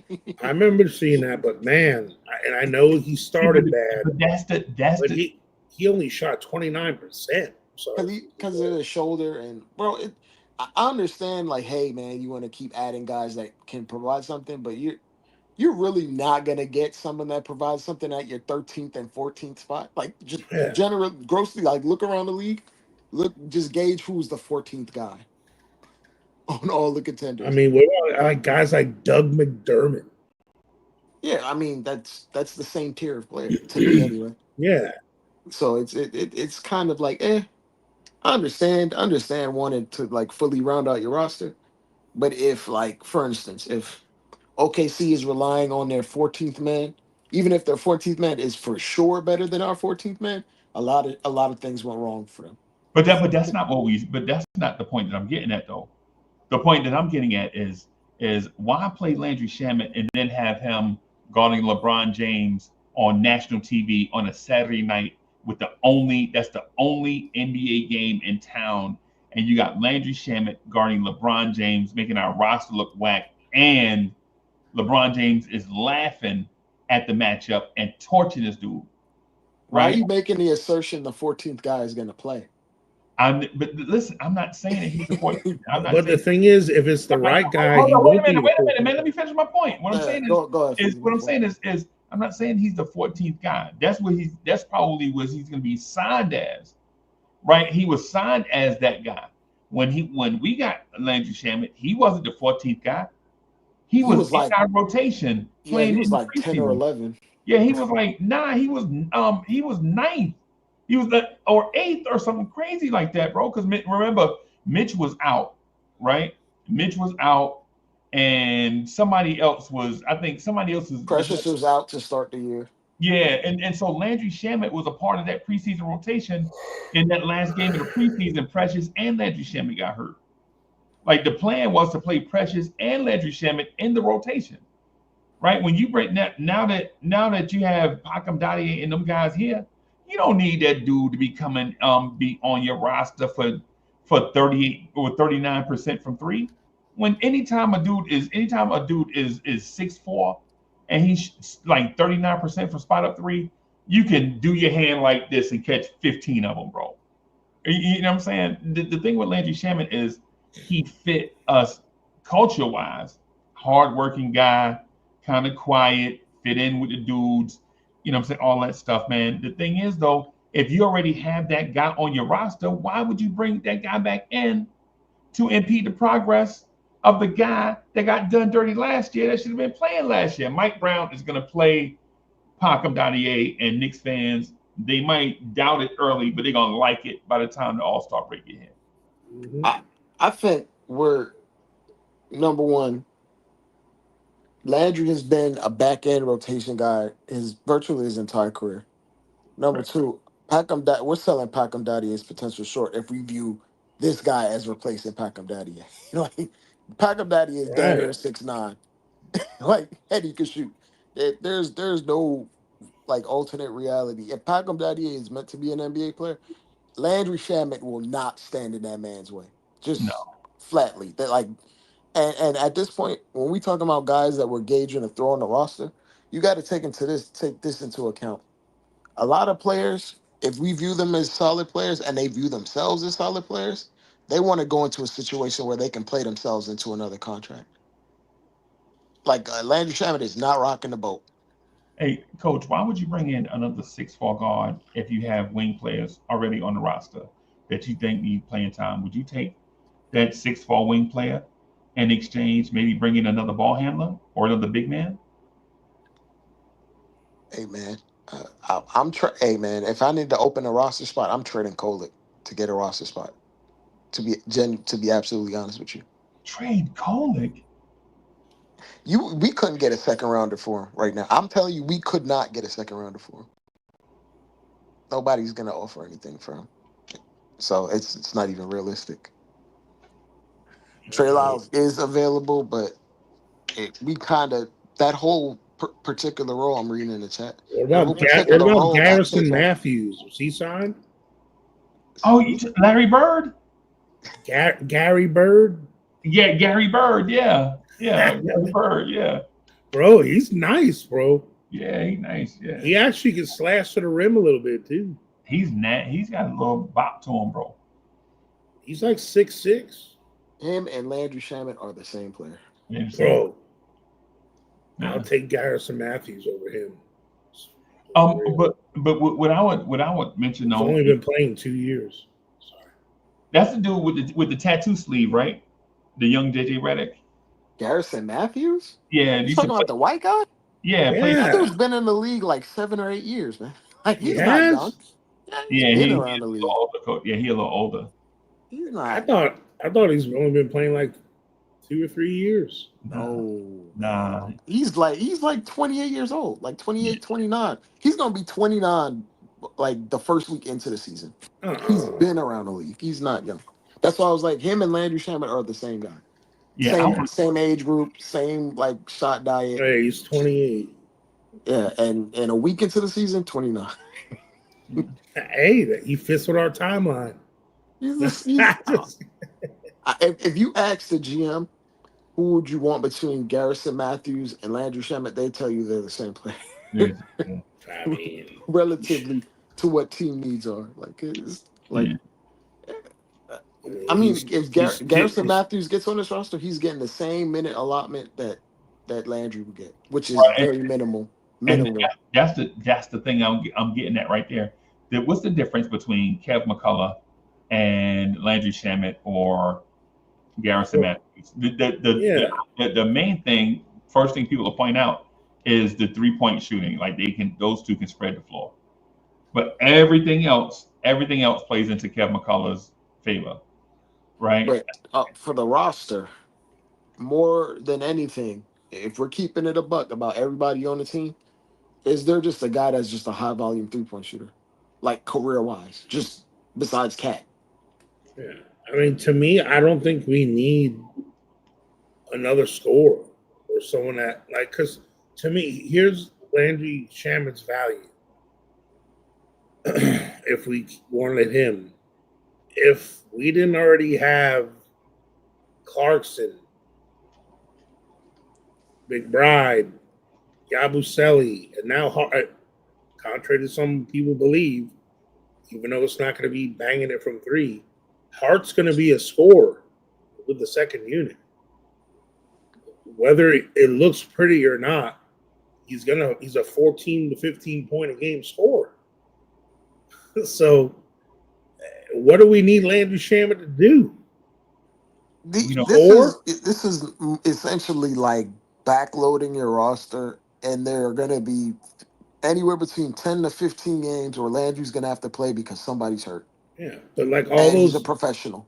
And he's not going to complain about not playing. Whereas if you get a Ben Simmons in here, that man is trying to work on his next contract.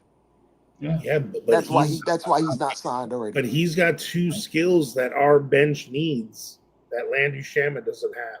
I'm sure he does, but you got to also view it from a player point of view. The player's not just going to sign just because. You got to promise him a particular role where he can maximize his dollars going forward.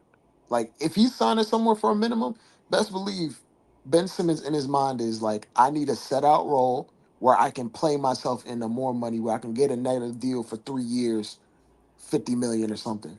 Like in If his this mind. dude believes in himself like that, like you're saying he's believing in himself, if he steps up like that, this may be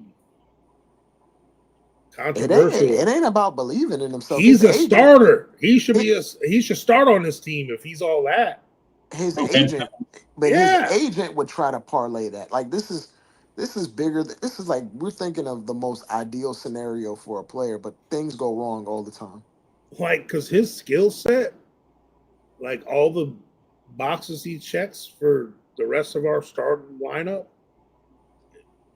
he's perfect. If he just does, If he was Ben Simmons from 3 years ago, No. I'm gonna say Ben Simmons from March and April. Ben Simmons from March and April wasn't bad, bro. bro, we only need Ben Simmons to bring the ball up the court, be a threat to drive and dish, and defend some guys on defense that we know he can defend. What else do we need Ben Simmons to do? He does all those things at the levels. I think the main target, the reason why we're even targeting Ben Simmons is because of Mike Brown. Mike Brown wants a lot of that DHO stuff, that dribble handoff stuff that he had on the Kings. And for better or worse, Ben Simmons at his worst can be a DHO hub and a decision maker and a guy that can go downhill. And Mike Brown can utilize that particular skill set that he has. And also he's still a good defender. But in the same token, he's like he's still gonna be playing on a minimum. Yeah. And the things that I've been reading, the Knicks it looks like the Knicks are gonna try to get Ben and Shamet at the same time and clear a roster spot, which is why I even said the Kolick thing in the first place. They're trying to angle for both. And they'll clear a roster spot to get both if they can. Yeah, I think there's a lot of stuff. There are a lot of missteps being made, bro. The whole Landry Shamet is a Nick thing was a misstep.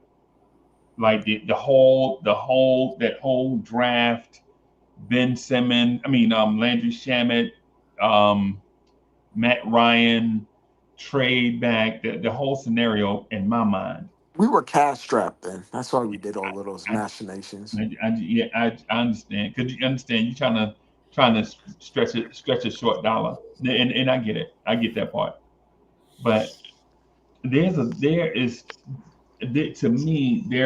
also an element where you have to think about the quality of the NBA player that you're getting, right? Like just to say, hey man, we need some guys to fill out the roster is one thing. And we need some young, moldable guys to develop over time is one thing. But then on the other side, when you get to like the playoffs or in season, you realize Matt Ryan was a misstep, a huge misstep. You realize Landry Shamet was a huge misstep. Now, and I'm talking about on the floor because he can't defend Jason Tatum, and we saw him on Jason Tatum, used by Tom Thibodeau, and the whole time you're looking like, why is Landry Shamet guarding Jason Tatum again? Right? Why is LeBron James laughing at the Knicks because they put Landry Shamet on LeBron again? Well, Freezy, when we get into the players and we play the Atlanta Hawks, you're going to be like, why is XYZ player on Jalen Brunson? Why is this player on Karl Anthony Towns? There's going to be mismatches no matter at what level you get to.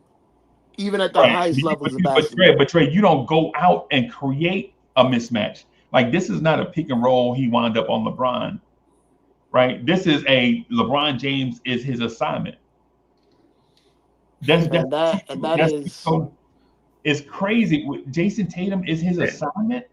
Right. And the thing is, when you know as the front office that you hired a guy that likes to go in his bag and use all the tools in his bag throughout the season, that sentence doesn't work anymore. Oh, you're just picking up some 13th or 14th guy that's not going to complain if you don't play. I don't But think with Landry this Shamet is a coach, bum though. Like I don't no, think he's I'm a not bum. saying he's a bum either, but I don't want a guy on his team that I want a guy that's going to complain if he don't play. That's the point. I'm tired of having guys that are okay being on the end of the bench, being a token player, being someone that the Knicks fans start chanting to come into the damn game. John Smith on the 97. Yeah, the Archie Diaconos and all, and the JT, the Toppins, Jacob Toppins, and all that. I'm tired of that crap. I want dudes on the end of the bench that are crawling and scratching and pissed off if they don't get in. They want to play so damn bad. That's the team that I feel like wants to win. And I think the rest of the guys on the team want dudes on the team like that because it's going to make them better. I mean, to keep it a buck with you, it's a lot of guys we have with two-way contracts that are in that void that you're speaking of wanting to play. Now, when you're cash strapped, like for example, when you make a deal for a guy on a max contract like Karl Anthony Towns, you got to stretch that dollar as long as you can. Like we went instances having two guys short of a roster just to stretch that dollar. Like the moves that we had to make to accommodate literally just a Landry Shamet, it was pathetic because all we could do was abide by the rules in the CBA. There was no other better option. We backfilled our roster this year with 2 to 3 guys, and we're developing Pac Home possibly to be another rotational guy to push our rotation even further, 11, 12 guys that might play or see time before you even get to a Landry Shamet. So, I mean, like, I understand it's like, hey, you want guys that want to go out there and play, and you don't want a victory cigar player. But if you actually look at the rosters in the league, outside of maybe OKC, and that's because they draft extremely well and they didn't have to pay anybody yet, like a max dollar or max figure, everybody has a victory cigar player on their roster. I get that. Like the Mark Madsons of the world. Like it's like the PJ Tucker thing was crazy in retrospect. Yeah, that could have been the PJ Tucker thing is crazier than the Landry Shamet thing to me. Yeah, that could have been TJ Warren. You know what I'm saying? Like what he could have actually had valuable minutes. They value culture. They value the locker room presence here. So here's the thing for me. The last I checked, when you interview Jokic and any other Denver Nugget, they seem pretty happy to have Russell Westbrook around. They didn't. So happy that they decided to not bring him back. But look what they brought back. What they brought in, they couldn't. They still have a roster spot if they really wanted him. Like their backup point guard is like Bruce Brown.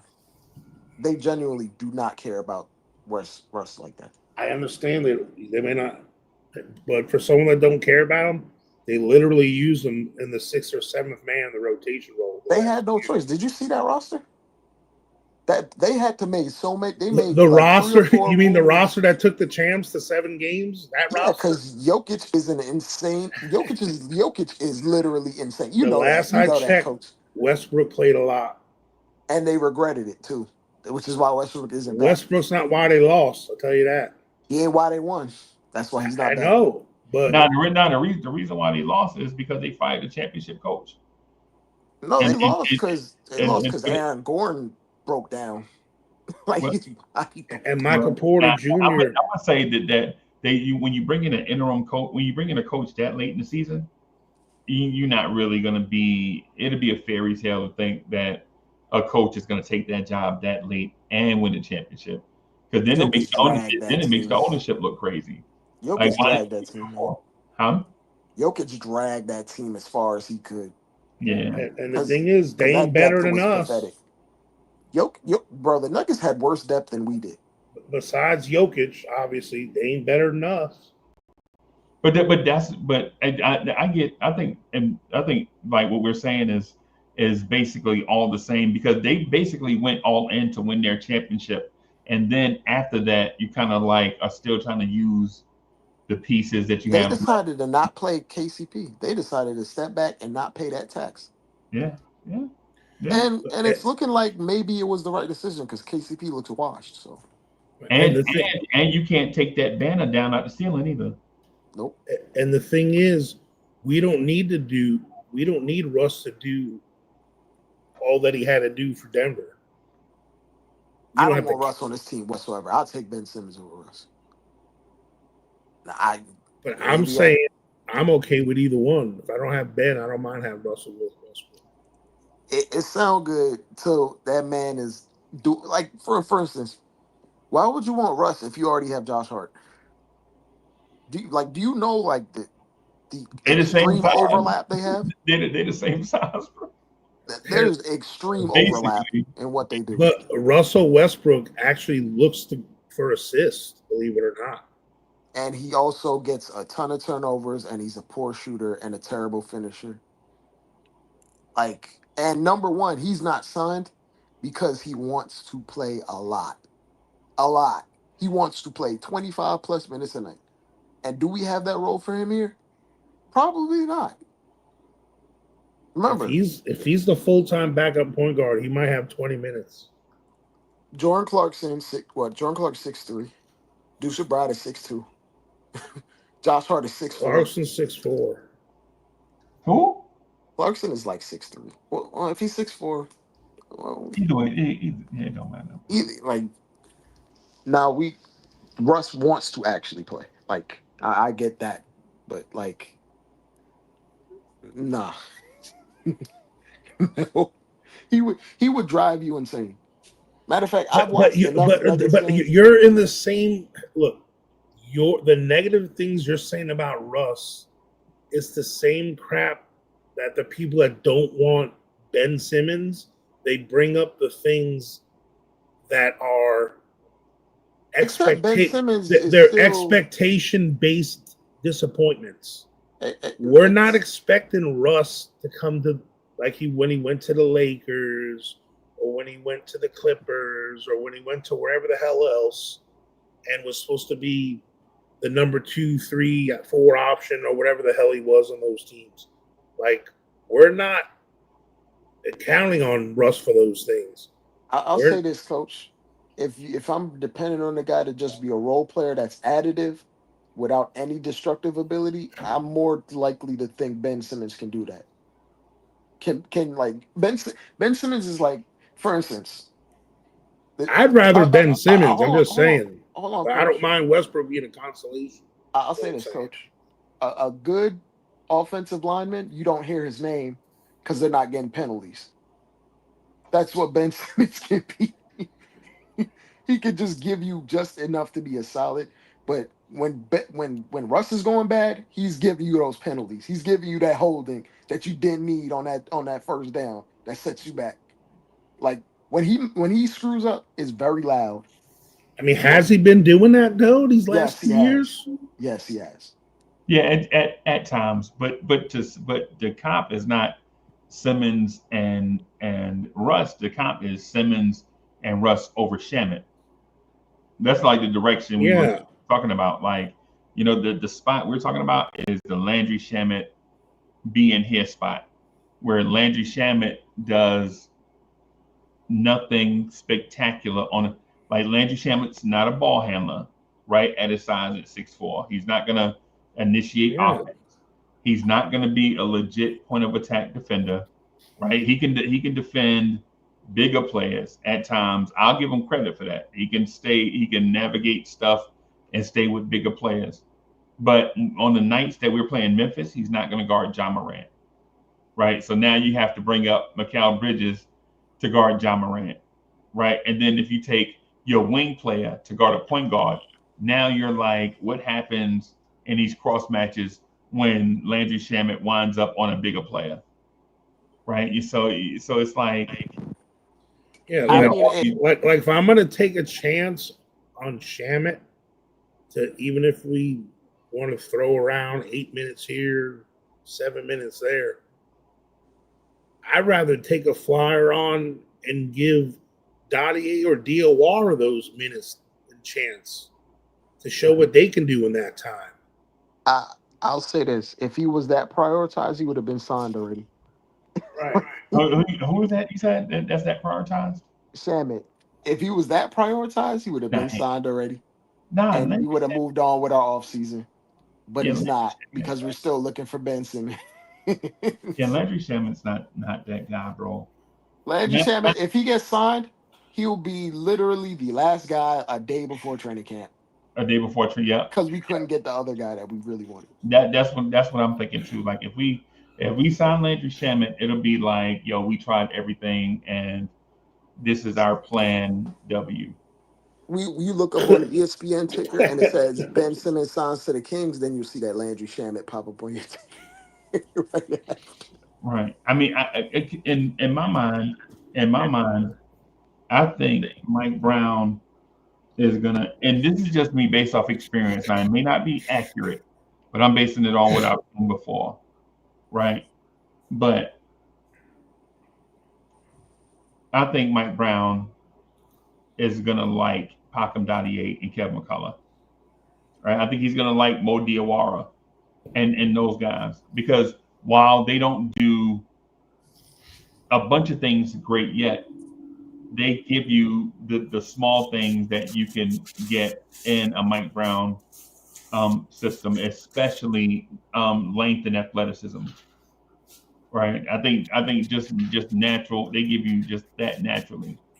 Um, and then the other thing too. Now, and the other thing too. I don't know if Mike Brown is going to like James Najee because he basically doesn't fit what Mike Brown is gonna. And y'all know I Can he love play James. fast? Yeah, y'all know I like James Najee, man. So I ain't even gonna shoot y'all the gas. But I don't know if his lack of touch and all that stuff is gonna be what Mike Brown looks for. I mean, when we signed, I think when the Knicks signed that guy, I think the priority and from a basketball head, from a hoop head, the Knicks have to add a big guard that can handle the ball against these exotic defenses that the Knicks are going to face. Well, since they have Jalen Brunson and Deuce McBride is a non-factor, right?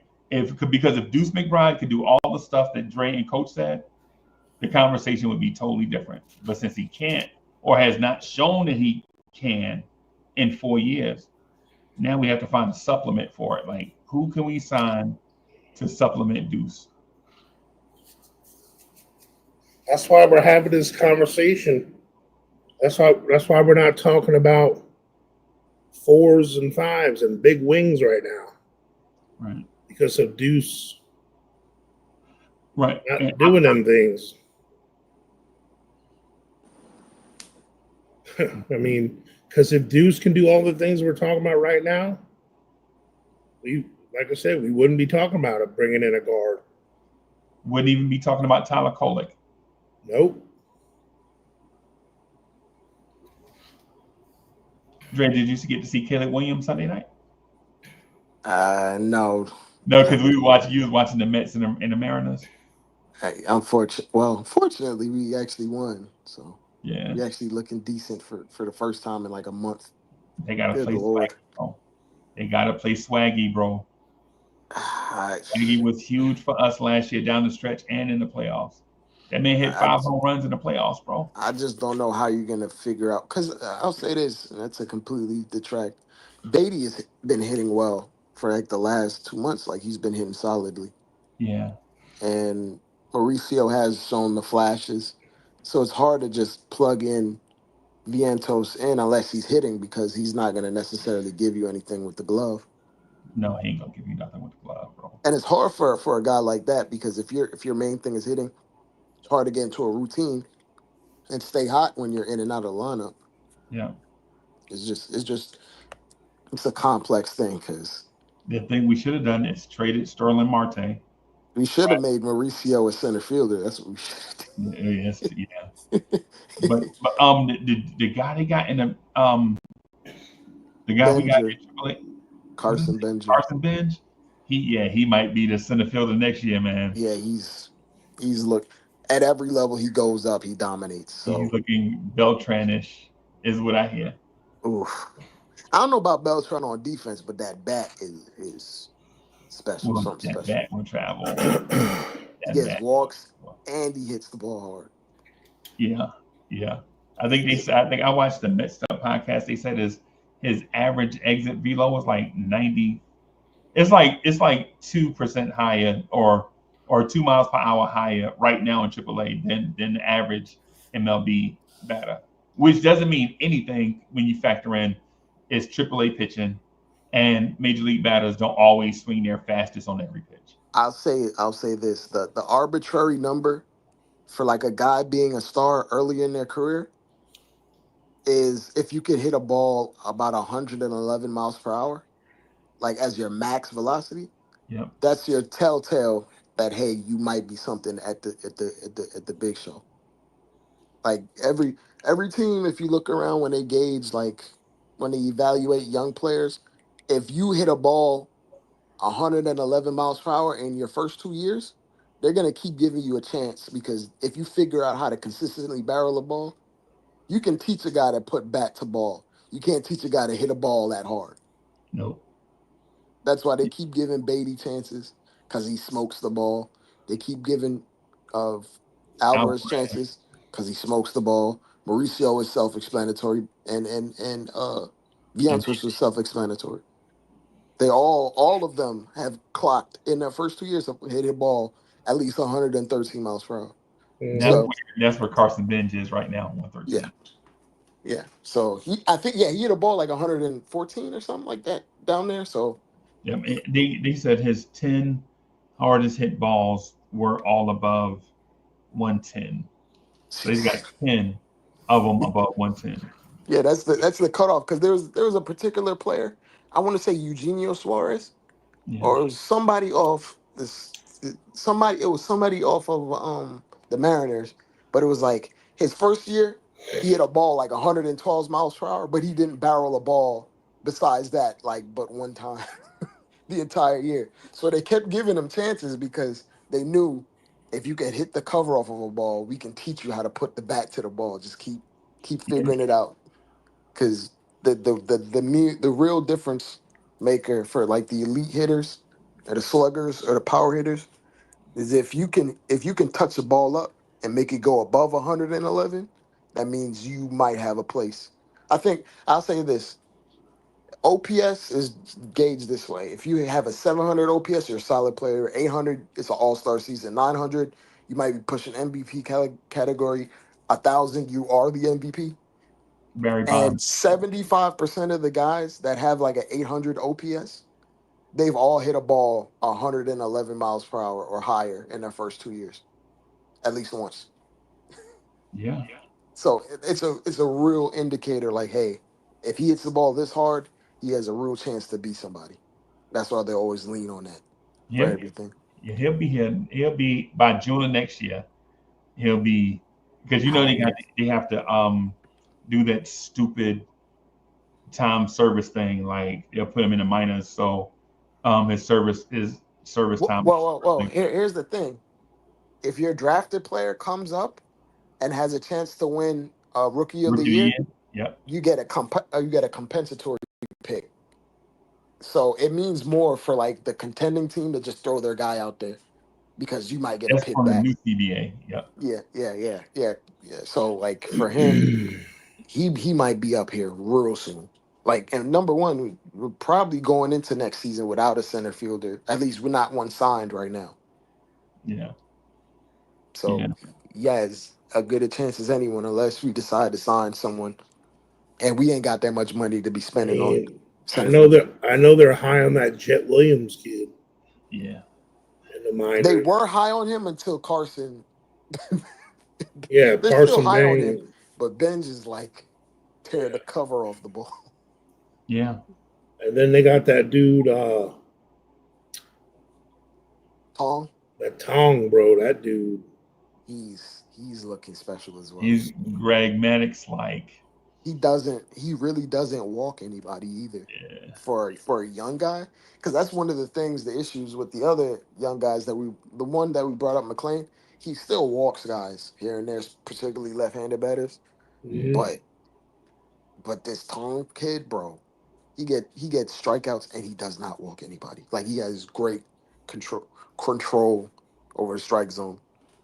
Oh, And he may not even have topped out with his velocity. He's throwing like 96, 97. yeah. Yeah. But But he it started could, in the system at 92. yeah. He's at 96 right now. You don't even know if he's reached his. Once you start tweaking, like for example, um, DeGrom, he started out at 95 and then he started tweaking his mechanics. And every year started bumping up one, bumping up two. Mhm. And Yeah. you look up, he's throwing 99, 100 on the black Remember? every time. Yeah, I remember Noah Syndergaard. Thor. Yeah, Oh yeah. we got him in the R.A. Dickey trade. We traded R.A. Dickey to the Toronto Blue Jays for Noah Syndergaard and a catcher named Travis d'Arnaud that people probably don't even remember. But He used to kill us though. yeah. Noah Syndergaard used to throw 97 before he started, but he never topped out at like 100 and something. And I don't even know if he's in baseball anymore. He's in somebody's minor league system. He came out of retirement. He was retired and he came out of retirement. Man, Which sounds crazy to say. That just makes me feel old. yeah, bro, you old, bro. It's like you come out of retirement and that was one of the kids. I'll tell you something else that'll make you feel old real quick. I was watching something and they compared this kid, Noah McLean, to Matt Harvey. Yo, you like Matt Harvey from 2014, Matt Harvey? You When I think, talking about the young pitcher that was dating actresses? Like yeah, how was he? He's the old now? Dark Knight, partying at night. Yeah. He's Yeah. old now. The thing Matt that gets me, Harvey, bro. and probably gets y'all, anytime you tune into an NFL game, there's a junior in there. Yeah. A junior of a pro bowler. It's just like Yo, why am I watching Asante Samuel Jr.? And bro, I got one for you, bro. I saw a dude did a video on YouTube about a Jets receiver named Quincy Anunoby, right? And Jericho Cotchery. Yeah. And I'm thinking, like, dang, they still on the roster? Bro, that was like 10 years ago. I'm like, why is Jericho Cotchery not still on the roster? Bro, Oh that my was God. like 10 years ago. what? Yeah. Jericho 10 Cotchery. years. He's still playing? No, he's not. Nah, he not. And Oh. Nunwa could have been playing. He got hurt really early in his career. Yeah, he got like multiple neck injuries. Yeah. Like, And multiple. he was a freak. He was a physical freak. Like he was Yeah. a tight. He was basically like one of the modern tight ends that we like today. Yeah. Quincy Anunoby, bro. Like, that dude was like Anquan Bolden with speed. But you don't see that receiver? Yeah. Yo, Roma That's a Dunze bad- about to lead the league in that- receiving yards, bro. What's that? Roma Dunze is about to lead the NFL in receiving yards, bro. Well, he's gonna have more targets this year. That's for sure. Freeze. Yeah. How you feeling about your Bucks this year, Coach? I think the division is a lock. You ain't gotta worry about that. I'm not even. I won't even roll out of bed to worry about that. People can keep sleeping all they want. That's gonna be the Super Bowl champs this year, bro. I'm not just saying. Hey, I wouldn't have said it last year. I wouldn't have said it the year before. I'm telling you right now, bro. This team is the sleep. But if y'all got a bet to make, Giants, bro. Giants going to the Super Bowl, bro. Coach, don't do that, bro. You know who love picked? trolling Giants fans. You know who John Gruden picked? The Giants. He picked. Tampa Bay Buccaneers. Oh, John Gruden picked the Buccaneers. Yeah, gonna John win. Gruden. He would Chuck never it. have a vested interest in Tampa, would he? They fired him. And, man, everybody get fired, bro. Exactly. I'm just saying, like dude. I'm You telling think you, you don't think they regret that? You don't think they regret firing John Gruden? Did you see the coaches they hired after him? I mean, at the time, I wasn't a fan of the fire either.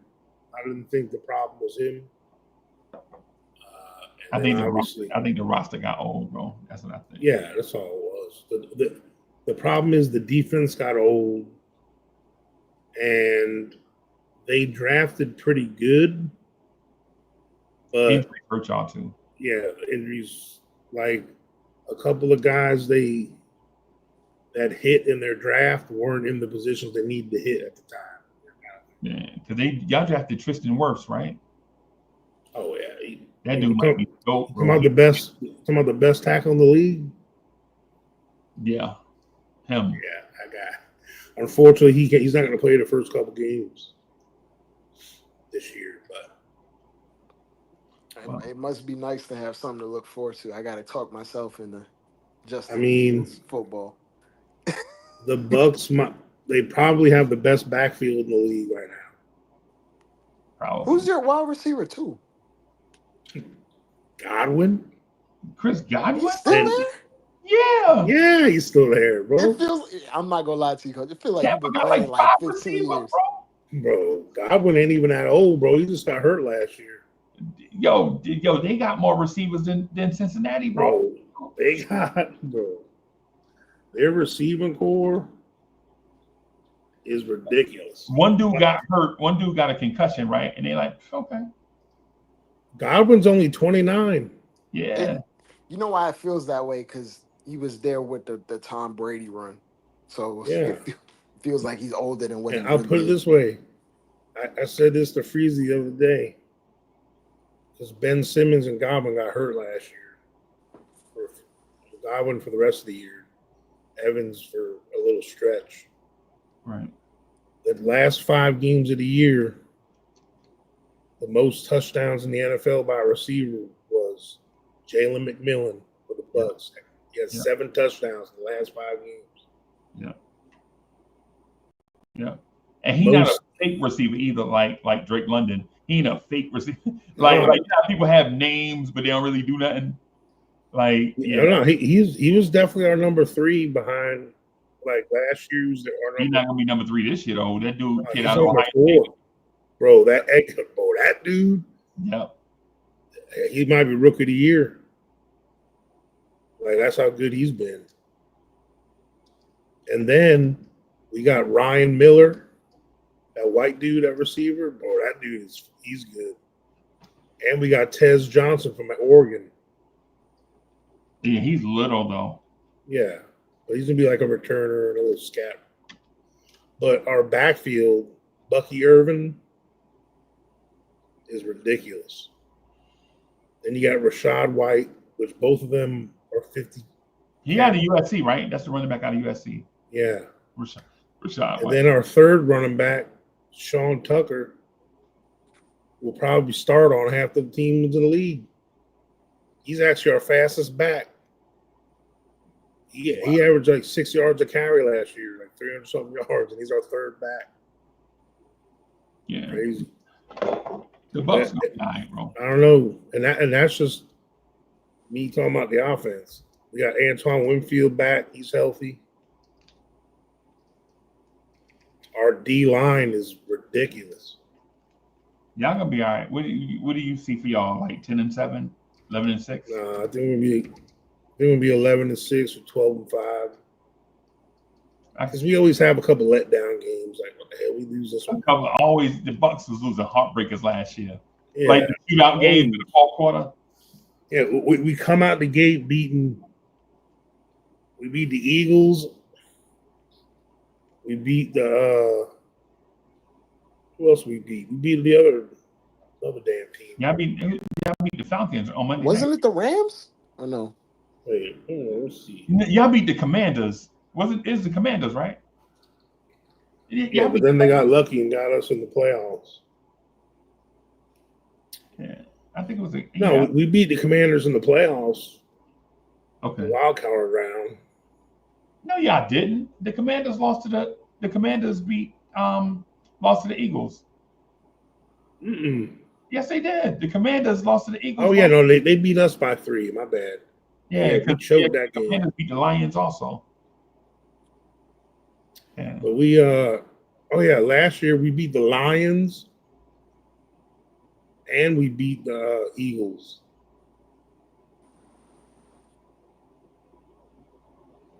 We lost to the Chiefs by 6. We lost to the 49ers by 3. The game y'all lost to the Chiefs. I knew that the fix was on, bro. That was devil magic. Bro, come on, bro. That game y'all lost because that was a Sunday night game, right? Yeah. Oh, that was a game. Yeah. And the game we lost to the Cowboys, that was another one that was BS. Now, there's no excuse for losing to the Cowboys, bro. I know. Yeah. That was just, but no, I mean, look. Y'all lost to them in overtime. That's right.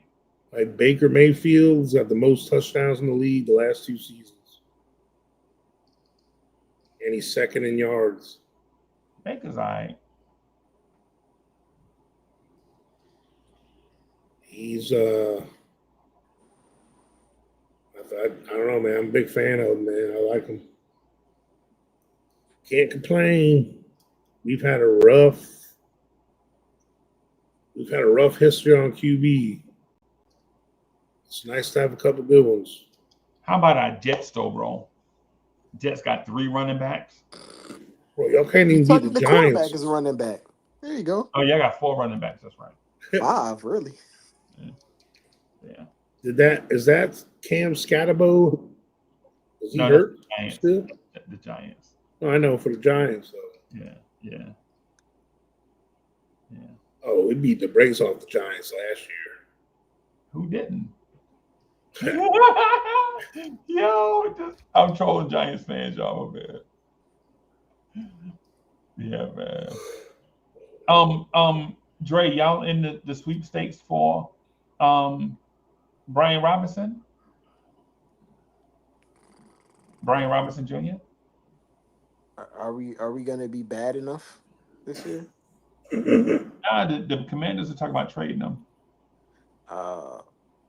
Really? Why? It's the Commanders, bro. Well, they don't want to pay. They don't want to pay. What's his name? McLaurin. They still don't want to pay him. Right. Which I kind of get, but at the same time, it's like, bro, you already got a quarterback on a rookie deal. You might as well pay him. You may as well pay him, bro. But they don't run the football like that, though. With Jaden Daniels, I'm sorry. So, I mean, that's even more reason. But, yeah, true. We got to do our fantasy football, man. Chat. That's the thing one of the things I was thinking about all day, Coach. When you want to get started? You should probably do it pretty soon, man. Let's start right now. Everybody, if you're interested in getting in the Lawrence Tears Fantasy Football League, Coach, what are we doing? 10 teams, right? Yeah. So we want to do 10 teams, everybody. Let us know if you want to be down. I think we have 5 spots. I hadn't heard from Lee in a minute, so maybe we have 6 spots.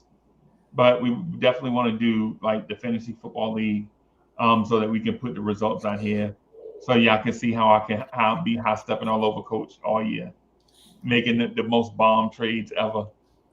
Coach, I am the Donald Trump of deals in fantasy. Bro, make sure you get your running backs early because Freezy gonna try to grab them all up just so you can't have them. Of course, and stash them on the bench. But I got premium for them. I got a secret running back in my back pocket right now. Yep. I got him. Before y'all go, man, I just read this and it pissed me off so bad.